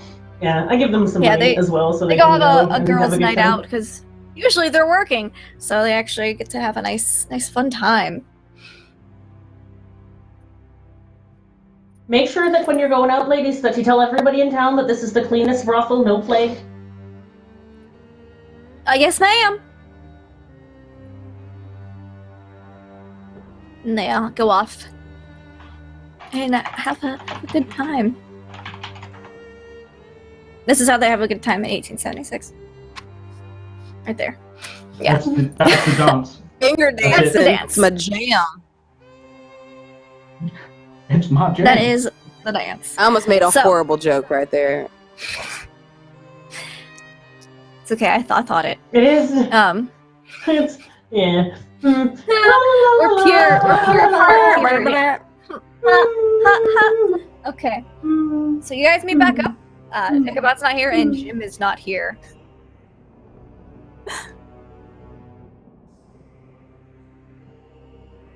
People are dropping like flies around here. We ought to go and check in on him. Yeah. Just make sure that nothing untoward has happened. And then I suggest we head on down towards the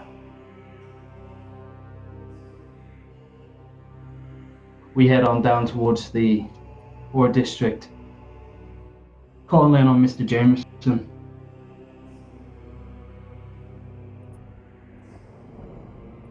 All right. You all head off together. Everyone goes. Seeing as how the B&B is closed for the evening. You pull out the closed sign, stick it on the front door. Okay. Excellent. Excellent. You guys head off to the House of Voodoo first. Marie Laveau's. Yeah, maybe Jim is still there. Okay. Yeah. You go there. It's still early in the evening. So there's several candles lit in the front windows. Chad's with you guys too. And she opens the door. She says, good evening. What do I be owing the pleasure of a visit 2 nights in a row? I was wondering if our young boy Jim was still here. We haven't seen him yet. Your boy Jim, he be doing fine. I be giving him some protection. He be out running some errands for me. Sweet boy for him to offer. That is Jim's way. He is quite the human That definitely heart. sounds totally like Jim. Yeah, that sounds like something you would do. He's Ma'am, can I always help running you, errands ma'am? for How the can I B&B. help you? Yeah. Well, alright, then we'll let you know if we find out anything this evening. Please do. I'll be up all night in case you have any questions. Back out. Well, Father, why don't you take us down to your flock and we can do some praying? I nod and start making my way to sort of the poorer districts, and I sort of like, I imagine like as we get closer, like I make sure like my coat is pulled close around me, maybe like wrap a scarf around my mouth. We're walking into potential, plague area. I make it look like I'm slightly concerned about that. But also, like, while I'm sort of keeping myself wrapped up, I will make sure that my knuckle duster is ready, because I really fucking hate these people. Excellent. All right. So you're walking through the poorer district. It's surprisingly quiet in here tonight. It is still early evening. Usually there's people like emptying their chamber pots. There's some hustle and bustle. It seems like most places, most homes are closed up. Windows shuttered. That kind of thing. This is, we come from money.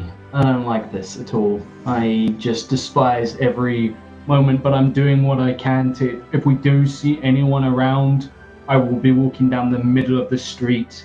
If you actually do see a couple people. But as soon as they see you, before they even notice how you're presenting yourself, they like see someone's there and they like go into their home and close the door real quick. I'll have like my Bible in one hand, and my other hand sort of like tucked into my coat. And I'll make my way down sort of. Can I roll something to see if I can tell, like, are people avoiding us or are people just avoiding being out in the street? They don't want to run into anyone. Give me a wits streetwise. This is the You can best see how you part kind of about pick up on the vampires. vibe. Doing it. Okay. How you're picking up on the vibe of the current atmosphere. So, wits and Streetwise. streetwise. Something I love about Vampire for people playing at home, there's just, in a lot of other games, it's D20 based, you make a check and you roll 1 dice, but like, there's something just so sensual about picking up a Powerful. bunch of dice and being like, I'm gonna play this. Nice. Oh, what do you got? Nice. Okay, here we go. Late game, you're just like holding handfuls. Why can't I hold all these I dice? can't hold all these dice! Yep, fistfuls That of dice. is Two two successes. 2 successes. Okay. The general vibe in this area is caution and fear. People are trying not to be seen out of their homes. Still, people probably also don't want to be like in contact with anyone else who might be a carrier, I suppose. Yeah. Here, I like. As I'm walking, I will probably very quietly whisper to my sister, as if like we're in prayer. Just say, "Well, I suppose the plague does bring some blessings. Nice to not actually have to deal with people." You do hear some shouts of like arguing from one of the houses you pass by, and it appears to be like a couple's arguing. Man's like, "It ain't vampires, Stacy. That's stupid." She's like, "No, it's got to be vampires. There's you should have heard what they were saying last night. You weren't there at the stake burning." He's like, "Of course I wasn't. I was earning money for us, woman. It's a plague." You weren't there. No, you're right. I will have a hard time not bursting out loud, bursting in laughter out loud. Yeah, so basically it's a couple arguing. Is it a plague? Is it vampires? So there's basically a lot of rumors going around. It seems that they've spread like wildfire through the night. Or through the day. Ha! Because... through the night, yeah, through the day. Yeah, so... And so you guys make your way to James Jameson's house. And, James. James Jameson. James Jameson Jr. And I will make my way up, and so there's no question of like I have arrived. I will rap my knuckle duster very loud against the door to announce that I have arrived, and take a step back, and I'll call out, "Mr. Jameson, it's Father Seamus." As soon as you say it's Father Seamus, you hear the simple like wooden latch being moved to the side, and the door opens and he says, "Oh, Father, please come in. My home is your home." I give him like an appreciative nod and like very humble, like "Thank you very much," and then I just barge on in because it is my home. Because I own this man. I assume but, like, I take a Anais moment and to sort of- Dari come in as well, or do they wait outside? No, I'll be coming in as well. Okay, what about Anais? I will as well. Okay. He has a very meager home. It's clean, but there isn't many possessions or belongings in here. There's like a single bench and a crude wooden table. There's a little wood fire stove in the corner. There's not even a fireplace in here. It's just one of those like stoves with a stovepipe coming out through the top. There's like a cot in the corner. It's a single room house, but it's clean. It's well taken care of. There's just not much in here. He says, "Can I make you all some tea?" I shake my hand and say, "I'm not here to be a burden on you. I understand that times are tough. I wouldn't want to take from you. I'm more here for your expertise, the local area." Yes. Well, how can I help, Father? I've heard rumor that, whispers that there is someone practicing dark magics in this part of town, and having spent many hours in silent contemplation looking for the Lord's guidance, I say, holding sort of my Bible reverently and sort of fingering my crucifix, almost sort of lost in thought, like eyes glazed over. Yeah. He came to me last in a vision, told me of dark forces, told me to come and call upon you, that you might know of people of ill intent, maybe neighbors, maybe someone close by that is new or has always struck you as odd? He kind of sits down for a minute and he like kind of runs his fingers through his beard. He's got a well-trimmed beard. And he is sitting there, he's like, well, this is not the nicest district of town, Father, but there are some ne'er-do-wells in the area. Devil worshippers, though, dark magic. Well, you see him think. For a moment, let me see what he knows about stuff going on. Ooh, okay. Yeah, he didn't get many dice, but he rolled well on the 2 dice he does get. Silly mortals and their small dice pools. Silly mortals. Silly mortals. Tricks are for kids. Nice. He says, well, there's a couple of odd people around here. There's a Miss Jessica. Well, she's a local washwoman town. Her husband recently died. With some kind of animal attack or something.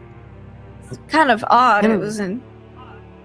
Yeah, that's what the rumors are. I don't really speak with her much, but she's been real distraught over it. I think she does some of that voodoo. And there's another practitioner of voodoo. He's one of them kind of people who sit on the corner and read fortunes for people and stuff. A psychic? Yeah, that's the word. His name's Peter.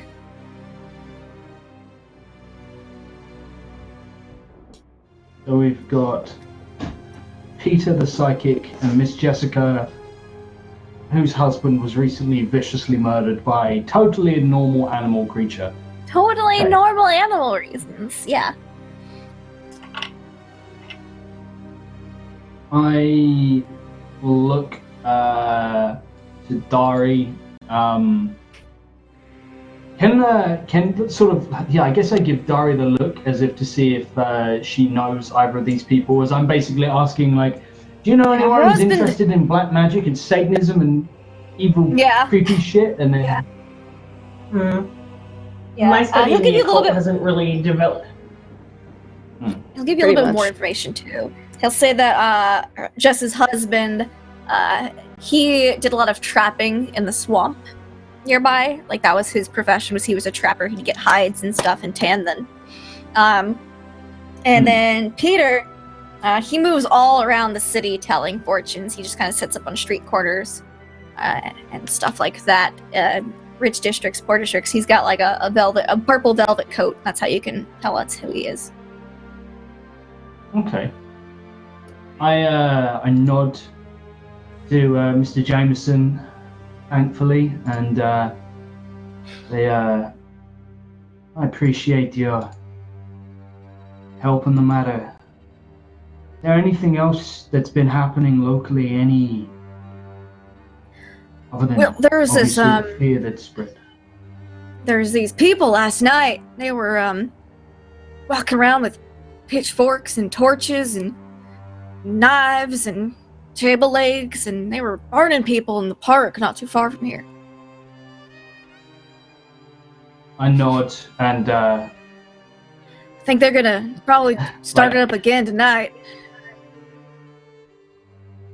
you wouldn't happen to know Tana was who leaving it their home. was that was leading them? Let's see. Does he know? Big Bill. Big Bill Thompson. Big Bill Thompson. Do I know of Big Bill Thompson? Barry knows who Big Bill Thompson is. He is a rough-housing, loud-mouthing carouser who likes to stir up shit and trouble. Is he? You said And they likes were to be the rednecks? biggest, baddest man in the room. Okay. If they're rednecks, does Chad know? Can we assume that Chad might know who these guys Chad's are? As Chad heard has the of- respect and fear of He rednecks? does have the respect and fear of rednecks. Unfortunately, Big Bill isn't quite considered a swamp redneck, as he is kind of, he's like lower class, and he's not quite like, yeah, I like to shoot things. He's more of like a, he's overcompensating for everything in his life, always kind of guy. So Dari knows him. Anais has heard of him. You really haven't noticed much. He's just a patron of the bar sometimes. But he works as like a carpenter in town or something. Like he goes out and cuts down big trees and logs and stuff. Is it cute? Because he feels manly. He's all right. He's like a 7, 6 or 7. Hi, kitty. That bar's greatest weakness, it's cats. It's cats. Meow meow meow meow meow meow meow meow meow meow meow meow. I will look at Dark fantasy. Sorry. I used to have that on a CD in high I love school, it. no kidding, and drive around listening to it.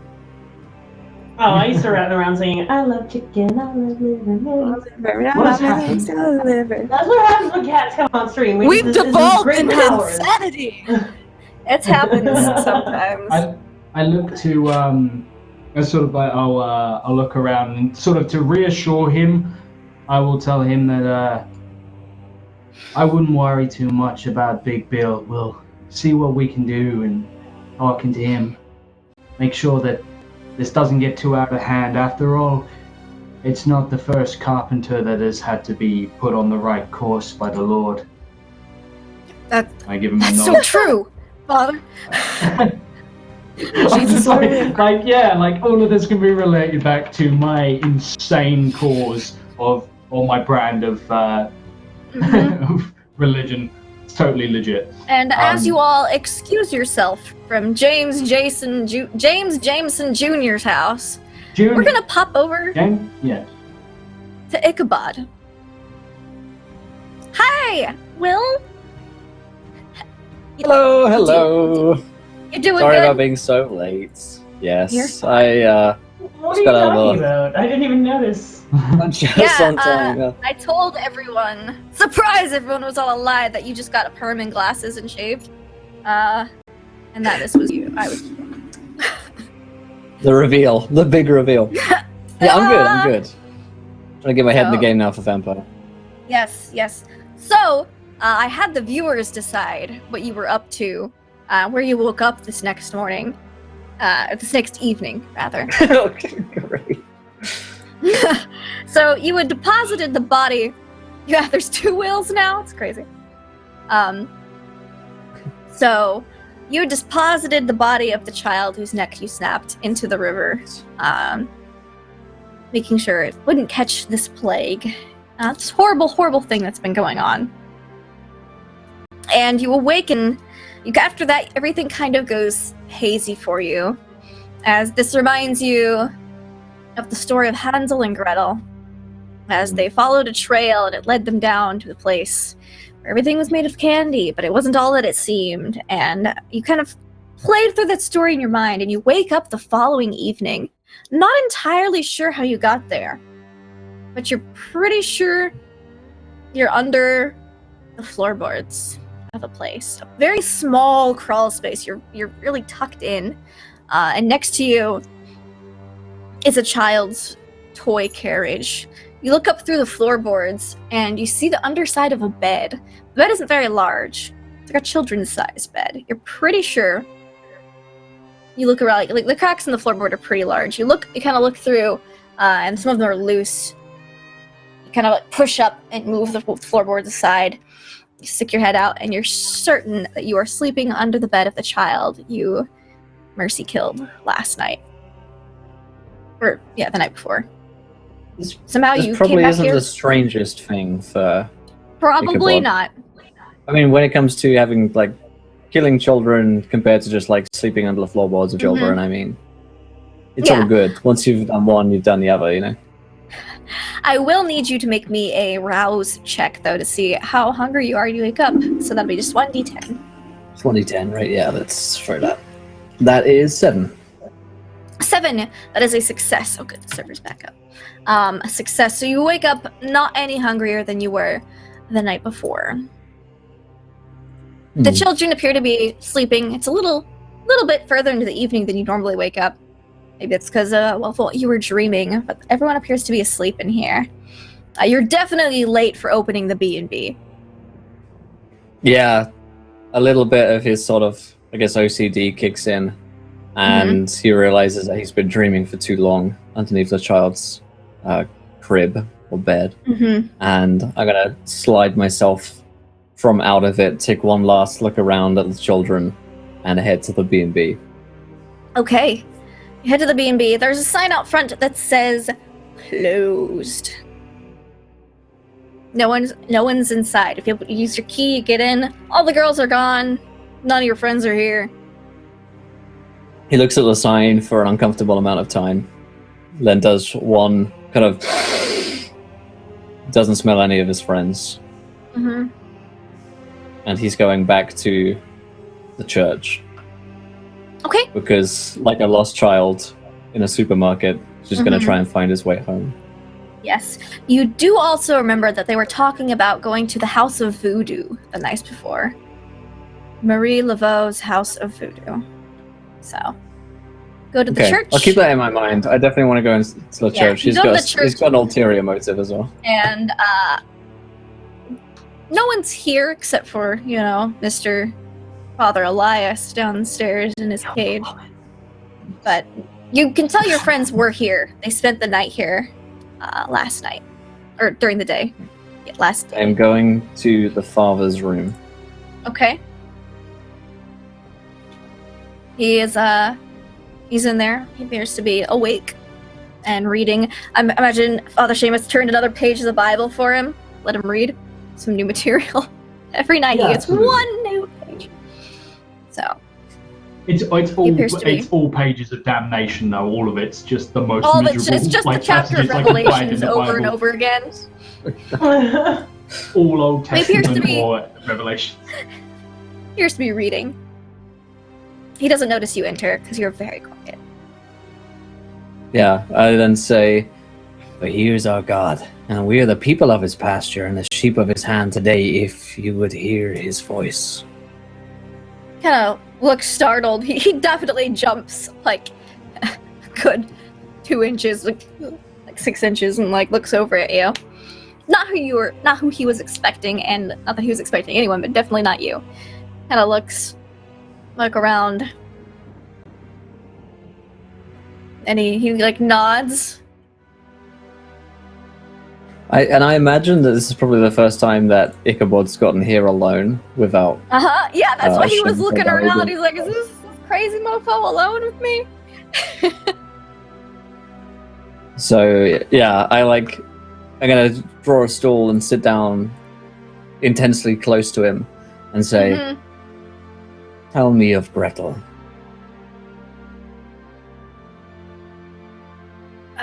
He does have I imagine you take it out to eat him. So he's like, Gretel. That's I don't know a Gretel.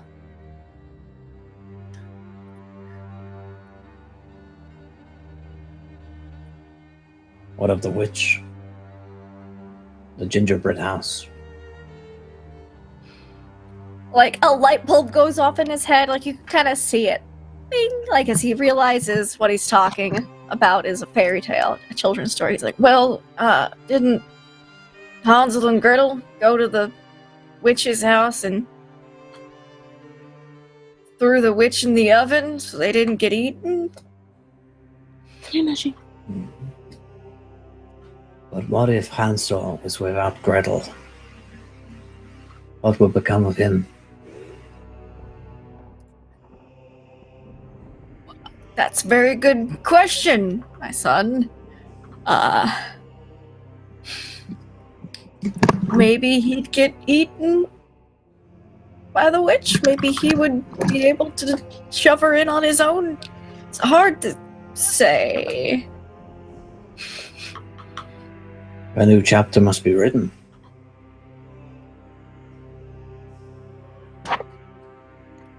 Sure. You will write it.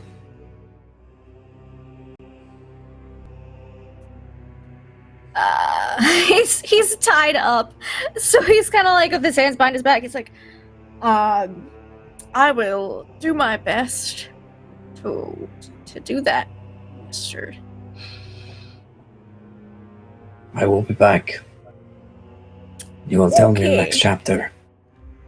All right, sure. I will get working on that. I'll get right crack-a-lackin'. Yes. And I'm gonna step away and head to the There's like House of an Voodoo. audible sigh of relief as you exit the basement of the church. Like a whoo. And I'm gonna head to the House of Voodoo.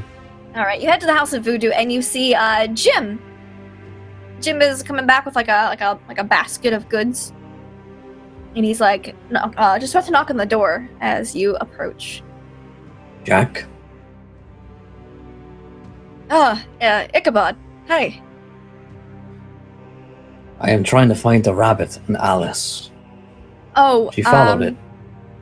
They were here earlier. They're investigating. So it turns out that the plague is actually a curse, a voodoo curse of some type, really strong, really awful, and they're investigating it. You know, okay, of course you do. Well, I'm just gonna drop this off for Madam, and then we can go catch up with the guys. They were headed towards the poor district, I think. Leave this for Grandma. And we will go Yep. down the rabbit hole. Okay. I'll just one moment, and like opens the door and just sets the basket aside. Be back later. Closes the door. All right, let's go. I follow silently with him. Mm-hmm. Yeah, it's kind of like an awkward silence. Jim's just kind of, he seems like kind of thoughtful himself. And you guys just kind of head towards the Porter district, where you run into Father Seamus, Darian, and Anais exiting James Jameson Jr.'s house. Well, there's a little ray of sunshine. Alice. I was concerned about I was you. starting to get a little.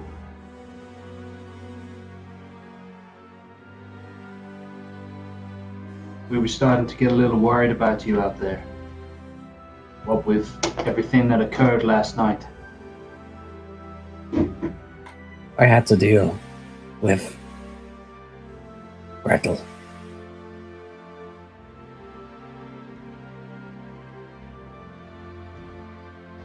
Is there any way I could, like, determine if he means... Because my only concern would be the little girl that he kind of took from one of my flock. That's, like, the only person that you deal... Like, you were creepy around that I care about. So, that, like, I get... What was her name? Did we ever, like, decide on her name? Emily. Emily. Yeah, I look at him and I say... Do you mean Emily?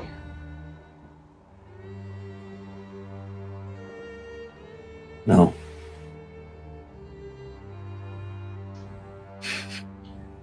Jim's just kind of like stand on ceremony. standing behind Ichabod and shrugs, like, I don't know what he's talking about either. Jim, did you manage to get what the lady was saying that she was going to give you for your protection? Yeah, I got her, we did, like, some ritual last night, and then I ran out to get her some more ingredients, and she's gonna put on an extra layer of protection. I just gotta go back before the night's over. She's gotta make something. Figured I'd help you guys out in the meanwhile. Alright then, if you think that you're safe in being with us, because we're going to be headed into the poorer districts of town, and we're not quite sure if you're able to catch the plague or not, if it is a plague. I know that she says She said that it's I'm a curse, protected from that, but she wants to give me additional protection against stuff. but- other Alright then. things. Well, Like if you're feeling Chad. up and coming with us, then I'm fine. Yeah. Well, let's get going. Before we do, something occurs to me. This Miss Jessica said, claims her husband was a trapper out in the marshes. Correct me if I'm wrong, Lindy. I have a contact out in the marshes, don't I? Yes. So, might be worth speaking to someone we know in the marshes. He died in suspicious circumstances. Eliminate that, and after that we can go hunting down this man in purple what's his name? Peter. The fortune teller.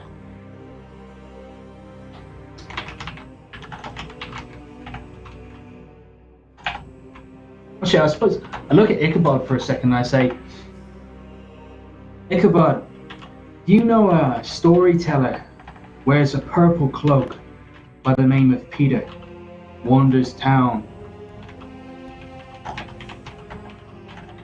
Do it. You've probably seen him around. He has a crystal ball and tarot cards, and he's a practitioner of voodoo, and he tells people's fortunes around the city, from the poor districts to the more wealthy areas of town. He's never in one place for too long. He's constantly moving about. Traveling weirdo. I look to Ichabod for his advice and expertise. Fair. Yeah, Ichabod will nod. Wizard. Najin.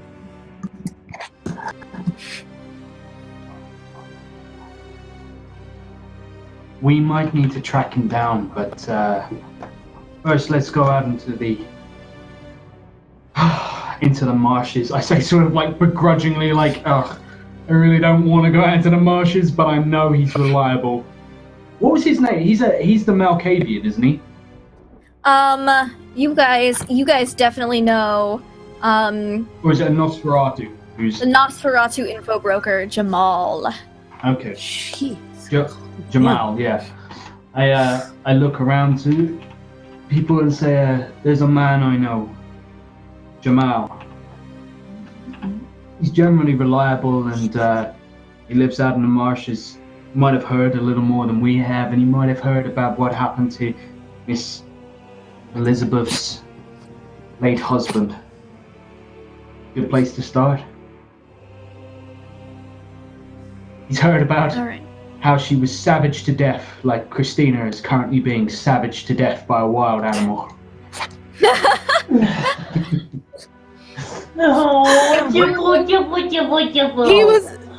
He has a heart condition, so he has seizures, and that had to run because he was having a seizure, and so I'm trying to keep him calm because he needs lots of love.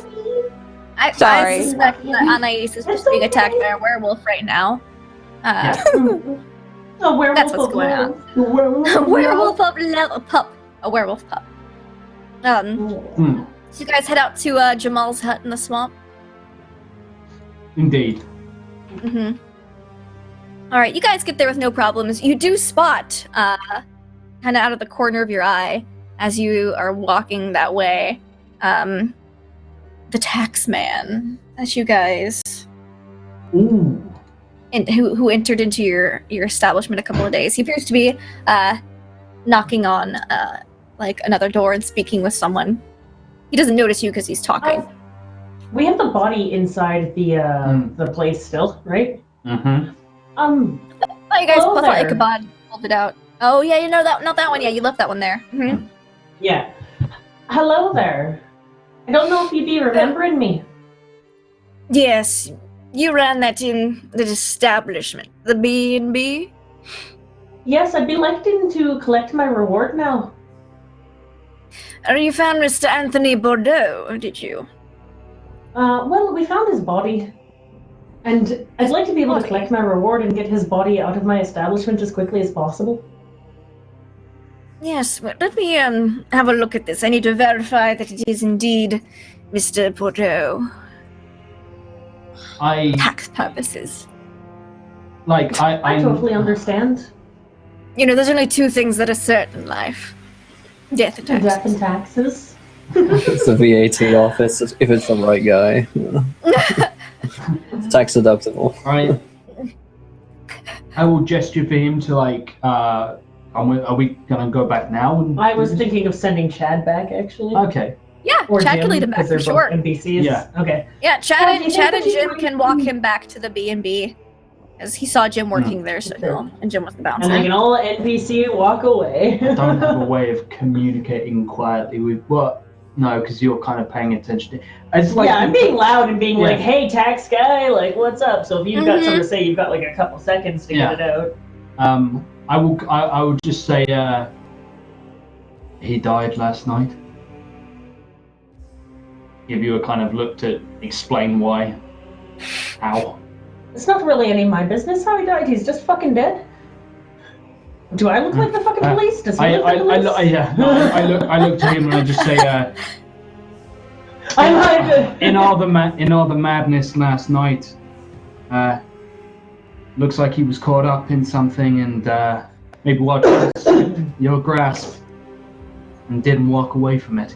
There's been a lot of fucking deaths going around, and honestly, I just want my money. And you told me to get a hold of you as soon as I found the person, and I found him, and he's dead, and that's terrible. I say, Yes, your taking my due rosary and diligence. going through a couple of fake prayers, like, but He looks real skeptical as you're going through these fake prayers. I don't even He had really try to hide it that much. good insight on you last time. He says, Yeah. yes, this is terrible plague. I will investigate the body forthwith. Yes. And he... Will you be having a good time, and you'll be safe with our boys, Jim, Chad? Why don't you go with them to make sure that nothing bad happens? These streets are getting fucking scary at night. Oh, I'm sure. And Chad will be like, yes, ma'am. And he and Jim lead him back to the B&B to investigate the body of Anthony Voodoo. Tony, the boxer / demon. I look over at different Annalise, body. and I'm just like, I really fucking hate that guy. He gives me the creeps. And we're vampires. That's fucking hard to do. He's kind of the worst. He's absolutely the worst. And he's only offering $500. Just sort of like cheapskate. Like, look. Well, $500 back then is a bunch of money, but Dory's a ton of money. famously wealthy, so she's like, $500. Obscenely wealthy. $500 is a lot of money to me nowadays. Fuck back then. Like, I can use $500 right now. That's a third of somebody's rent. I know. That's more than a third of my rent, but like, I split with a roomie, so fuck that. Yeah. That's half my rent. But yeah, in today's dollars. But yes, the tax man goes off with Jim and Chad. You guys head off to the swamp. Yeah. Okay, you guys walk into the Oh, swamp God. north of I town. would like to note that I definitely took my gun with me again. Unless otherwise stated, I doubt there's very many places Dari doesn't go without her weapon. Yeah, okay. No problemo. So you guys head out, and there's... Don't want that to be an issue later if you like. I think there's very much few situations where I am not equipped with a knuckle duster. We used to a more impromptu kind of violence. No, you need to get that guy's fucking ass. Yeah, let's do it. All right. So as you guys enter into the cypress swamps, there's a lot of muck. It's not... Jamal doesn't live in an easy-to-get-to place. You notice that there's many rats in the nearby area. A lot of vermin. They kind of scurry around, scurry away. They don't seem to be afraid of you guys. They seem to just kind of ignore your presence. And they do their own rodenty thing. There's a couple of gators in the swamps as well. Some snakes. They also ignore you guys. You had a question, Father Seamus? Nosferatu, are those the ones that have the strong connection to animals? Or is that? To a certain extent. They typically live in places with a lot of vermin. I think... They're not like the gangrel. They're not like the gangrel. I'm thinking gangrel, yeah. They're not like the Nosferatu are gangrel. like... They're creepy. They're like the most vampire of vampires. They're fucking creepy motherfuckers, but they're not deranged. Yeah. They Yeah, the feed off of Nosferatu, vermin we hunt a in lot the of night. times. Yeah. Because they're not able to go out and hunt the same as you do, because their appearance puts off most mortals. So unless they ambush, they get run out of town pretty often. But there's a lot of wildlife in the swamp. The swamp is vibrant with it. And you come across his hut. It's kind of on stilts. It's like a little rickety boardwalk that leads out to it. You know, this is where Jamal lives. I'll make my way over. Sort of trying very hard not to like touch the door as much as possible. It's just everything here is ugh. Yeah, everything here is kind of coated, and it looks like this place has been abandoned. It honestly looks like no one lives here at all. There's like a coating of like moss over the door. Yeah, I can appreciate that. Like, there's a part of me that understands entirely that, you know, your haven needs to be. You need a reason for people not to just wander in or approach or anything like that. It's a good cover, but at the same time, it's so beneath me. Alright, so you knock on the door. There's no answer. But there very rarely is an answer when you come here for information.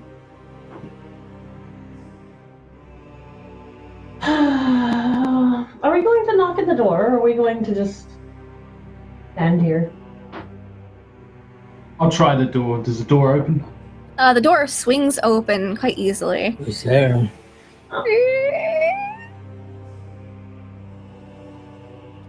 And I will call out, "We're here seeking Jamal. My name is Father Seamus. We've met before." We'll go around the back, just in case anyone's trying to fucking bolt back. Yeah. You go around the back. There's like a thin little like section of boardwalk that walks around the entire hut. It's pretty rickety. A board breaks under your foot, but you've got quick reflexes. You're able to avoid it and not get your foot in this gross swamp water. And you stay inside. Inside, it is very dark. Like as the door kind of opens, you get a whiff of decay, and it is dark. It's damp. It's humid. You say you're seeking Jamal. Is everyone else on the boardwalk as well, or is it just Seamus and Dari? Where is everyone else standing? Just out of curiosity. In the doorway. I'd have gone in. In the doorway. Okay. Talk about curiosity in front of a cat. Yeah. She's like, "Hello, you said my catchphrase." Meow. Where is Anais during this? I'm with everyone You're with everyone on the boardwalk. Okay, so you say that, and then a voice from behind you says, "Why do you seek me?" And you look behind you, guys, and you hear him come up behind you. But standing behind you is the person you recognize, Father Seamus, as Jamal. He's dressed in rags. They're kind of almost like saturated with mud and dirt from the swamps.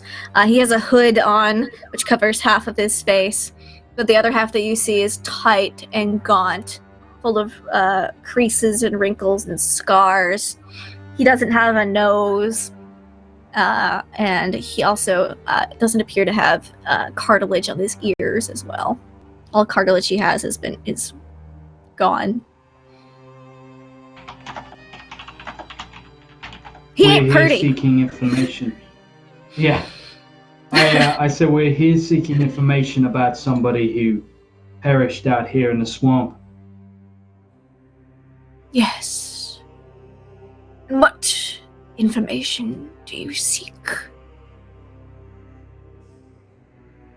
His wife says that he was savaged by some kind of animal. I wanted to see if you knew much about that, as it's circling the local district. Who was this? Many people go missing in the swamps. He wasn't a carpenter, he was a The man was a trapper.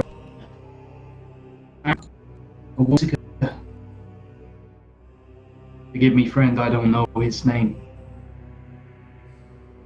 Who He is sold his his hide in town. His wife, Jessica, she's a commoner in town. No one of particular note, but just got a few people stirred up. You see, he thinks for a moment. What are you willing to give for this information? I know something.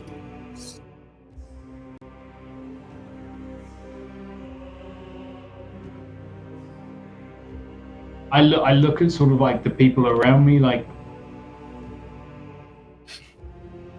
you looking for coin? No. At this point, can I walk back around the front of the house if I hear speaking? Yeah. Well, I imagine that you haven't dealt with anything as common as money in years. So what is it that you're asking for? What are you willing to offer? Favors. I've got... Bodies. Flesh. Oh, I can give you a plethora of bodies if that's what you're looking for. They'd already be dead and tainted. No, I require fresh food. If you're not to be killing them, you could come and have a taste of one of my girls. They have to live afterwards. Give me a charisma persuasion check. I shall do that. My charisma please. is 4 and my persuasion is 3, giving me a total of 7 dice. Is our fantasy grounds back up? Yes, it is.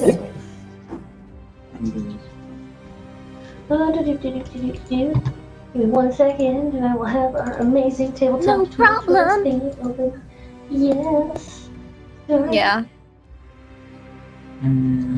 Fantasy grounds, you are the best around. You never, never, ever let me down. All I wanna do is roll some dice. Not once, not twice, but thrice. Actually, it's 7, so Yeah, it's like a I'm gonna go with the song. Fuck's Sounds better happening? that way. What the fuck? What the fuck do I come back to? 1, 2, 3, 4. 4 successes. 2 successes. 2 successes. Oh, 5 does not count No, as a success. 6. Okay, 6 6 enough. or higher. So 2 successes. That is just enough. That was your target number, was 2 successes. He says, deal 3 feedings. I tell you what I know. Are you looking to have a little bit of a deposit first? Is that what you're asking for? I don't No. have any bodies around us at the moment. You'll just have to take my word on it, and I extend a hand for shaking. Yeah, he'll reach out, and his hand is really, it darts out real quick and grabs yours. His hand is bony and cold and wet, and it's not clean. Ugh. But he squeezes it and then retreats back into his sleeves. He says, I will try not to wipe my hand off right in front of him and just hold it kind of awfully to the side. he says, 3 feedings, 3 pieces of information. 1, Jessica's husband was not killed by, well, you could say she was killed by a beast, but it was a kindred, and he was killed in front of her. 2, she's a sorceress. She wants revenge, particularly on the one who slew her beloved. 3, she's trying to blame it on vampires, as it was indeed one who killed her beloved. That is why there's this curse. It's causing hatred in the hearts of mortals. giving others illness. If not stopped soon, New Orleans will burn. I assume it would take another body where to we ask know you, about you know whom. Another feeding? Yes. I'll answer a question for feeding. What would you give in exchange for something more? I look at For example, if we were to bring you a fresh, living body. to have it to keep in this hut. Where would he put it? The screams would be able to be heard throughout the evening. A full feed. Do with them what you will. What do you want to know? I want the name of the kindred responsible for this. He wants chaos. He wants... He has an ulterior motive. I don't know what. But he wants to stir the pot. To upset the prince. His name is Menes. He's ancient. Legion. Can I give a description of the tall, dark, and handsome that I romped around with not too long He ago? shakes his head no. Okay. Oh, but yeah. Yeah. He is Okay. older.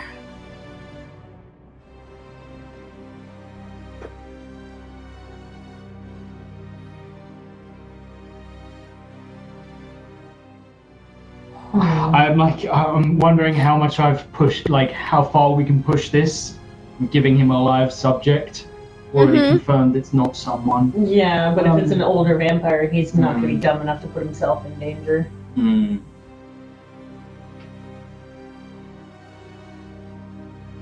What are you thinking, brother? New Orleans is his hunting ground. He is new in town. He's exploring.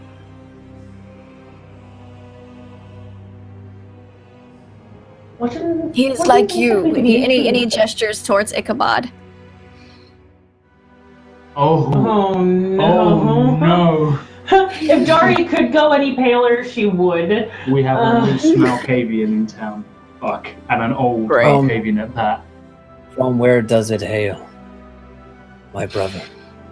Overseas, somewhere. Africa, This one- maybe. He came in on a boat from Egypt. Suddenly my pocket feels like it's on fire as I have this. I have something from Egypt in my pocket, and that makes me uncomfortable. You do.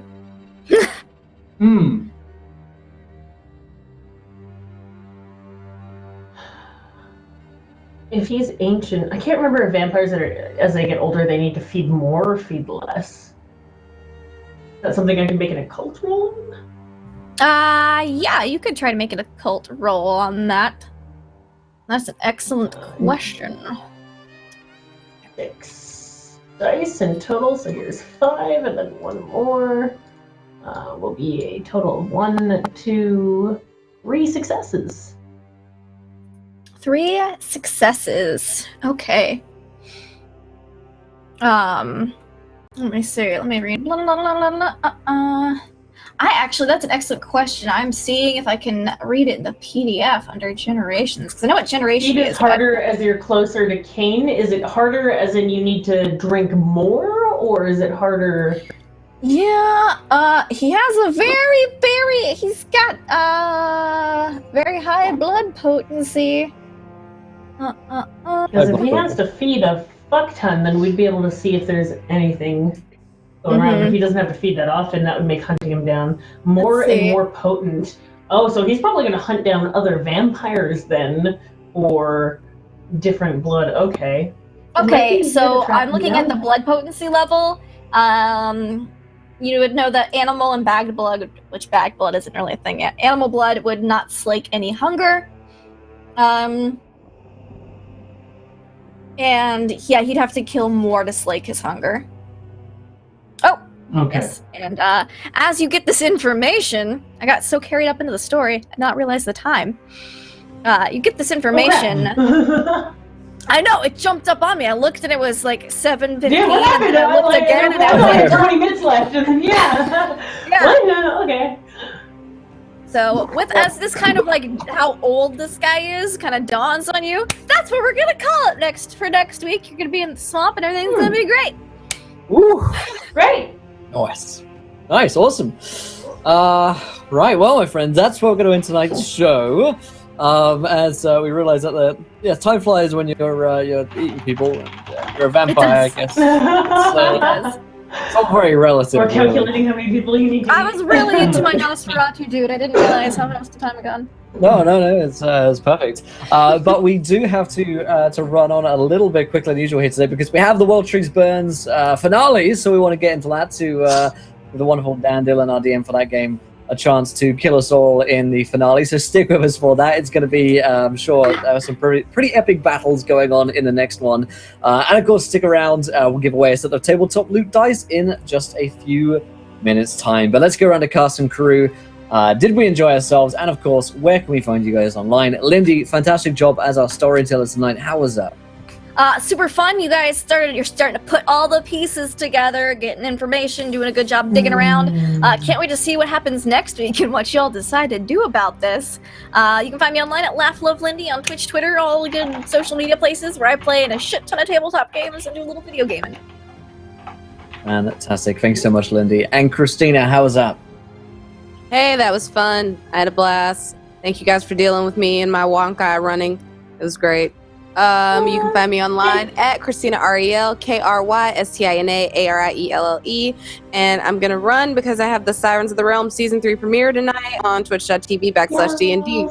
So it's been really fun. I adore you guys, and also I'll be in New York on Thursday for New York City Comic Con. So if anyone is there, come and find me. I'll be Monica Rambeau. Hell yeah! Thanks so much. And Lorania. Hi, I'm going to harass Christina first. Have fun at Sirens of the Realms, and 2, please get me some death safe stuff from New York Comic Con. I love you. I love you. I'm going to be here in 5 minutes, and my name is Laura Lania, so don't go anywhere. Or go and check out Sirens of the Realms and support, or watch both. Or be cool and watch both. Split screen! Always be cool. Split screen. Full screen effect of Dungeons and Dragons, the trifecta of media. Yes, great stuff. Read a D&D book at the same time. It'll be incredible while rolling some dice. Just have yourself a jolly good time. And last but not least, Josh. I think I figured a thing out, and I'm super impressed and happy and yay, and I hate being in swamps, and Ichabod is weird, and now we have more weird to deal with. And speaking of weird things, I now have to go deal with my pet, which recently decided to talk to me. Don't know what I'm talking about. Then maybe you're not up to date on World Tree Burns, and you should definitely go and watch all of the VODs and everything like that, and then prepare for the finale of finales, because I'm super excited. In 5 minutes. See you soon. Yeah. Can we talk about Will's haircut real I guess. for like 2 seconds? Can we just acknowledge? Can we acknowledge Ichabod got that new little cut? We love it. My haircut. Yeah. That's kind of creepy. Like, I murdered a child, I fell asleep, I woke up, and I have different hair. There's that. But we'll get into the next game here, World Tree Burns. Join us again next week, of course, more Vampire Masquerade every Tuesday at 5 p.m. Eastern, 2 p.m. Pacific. For more, big thank you goes again to White Wolf Publishing for letting us do the show. Definitely check them out. The Modifius link is there for you guys in chat. But until next time, try not to roll too many that ones. We want to be there laughing when you do. Good night, everybody. Bye. Bye.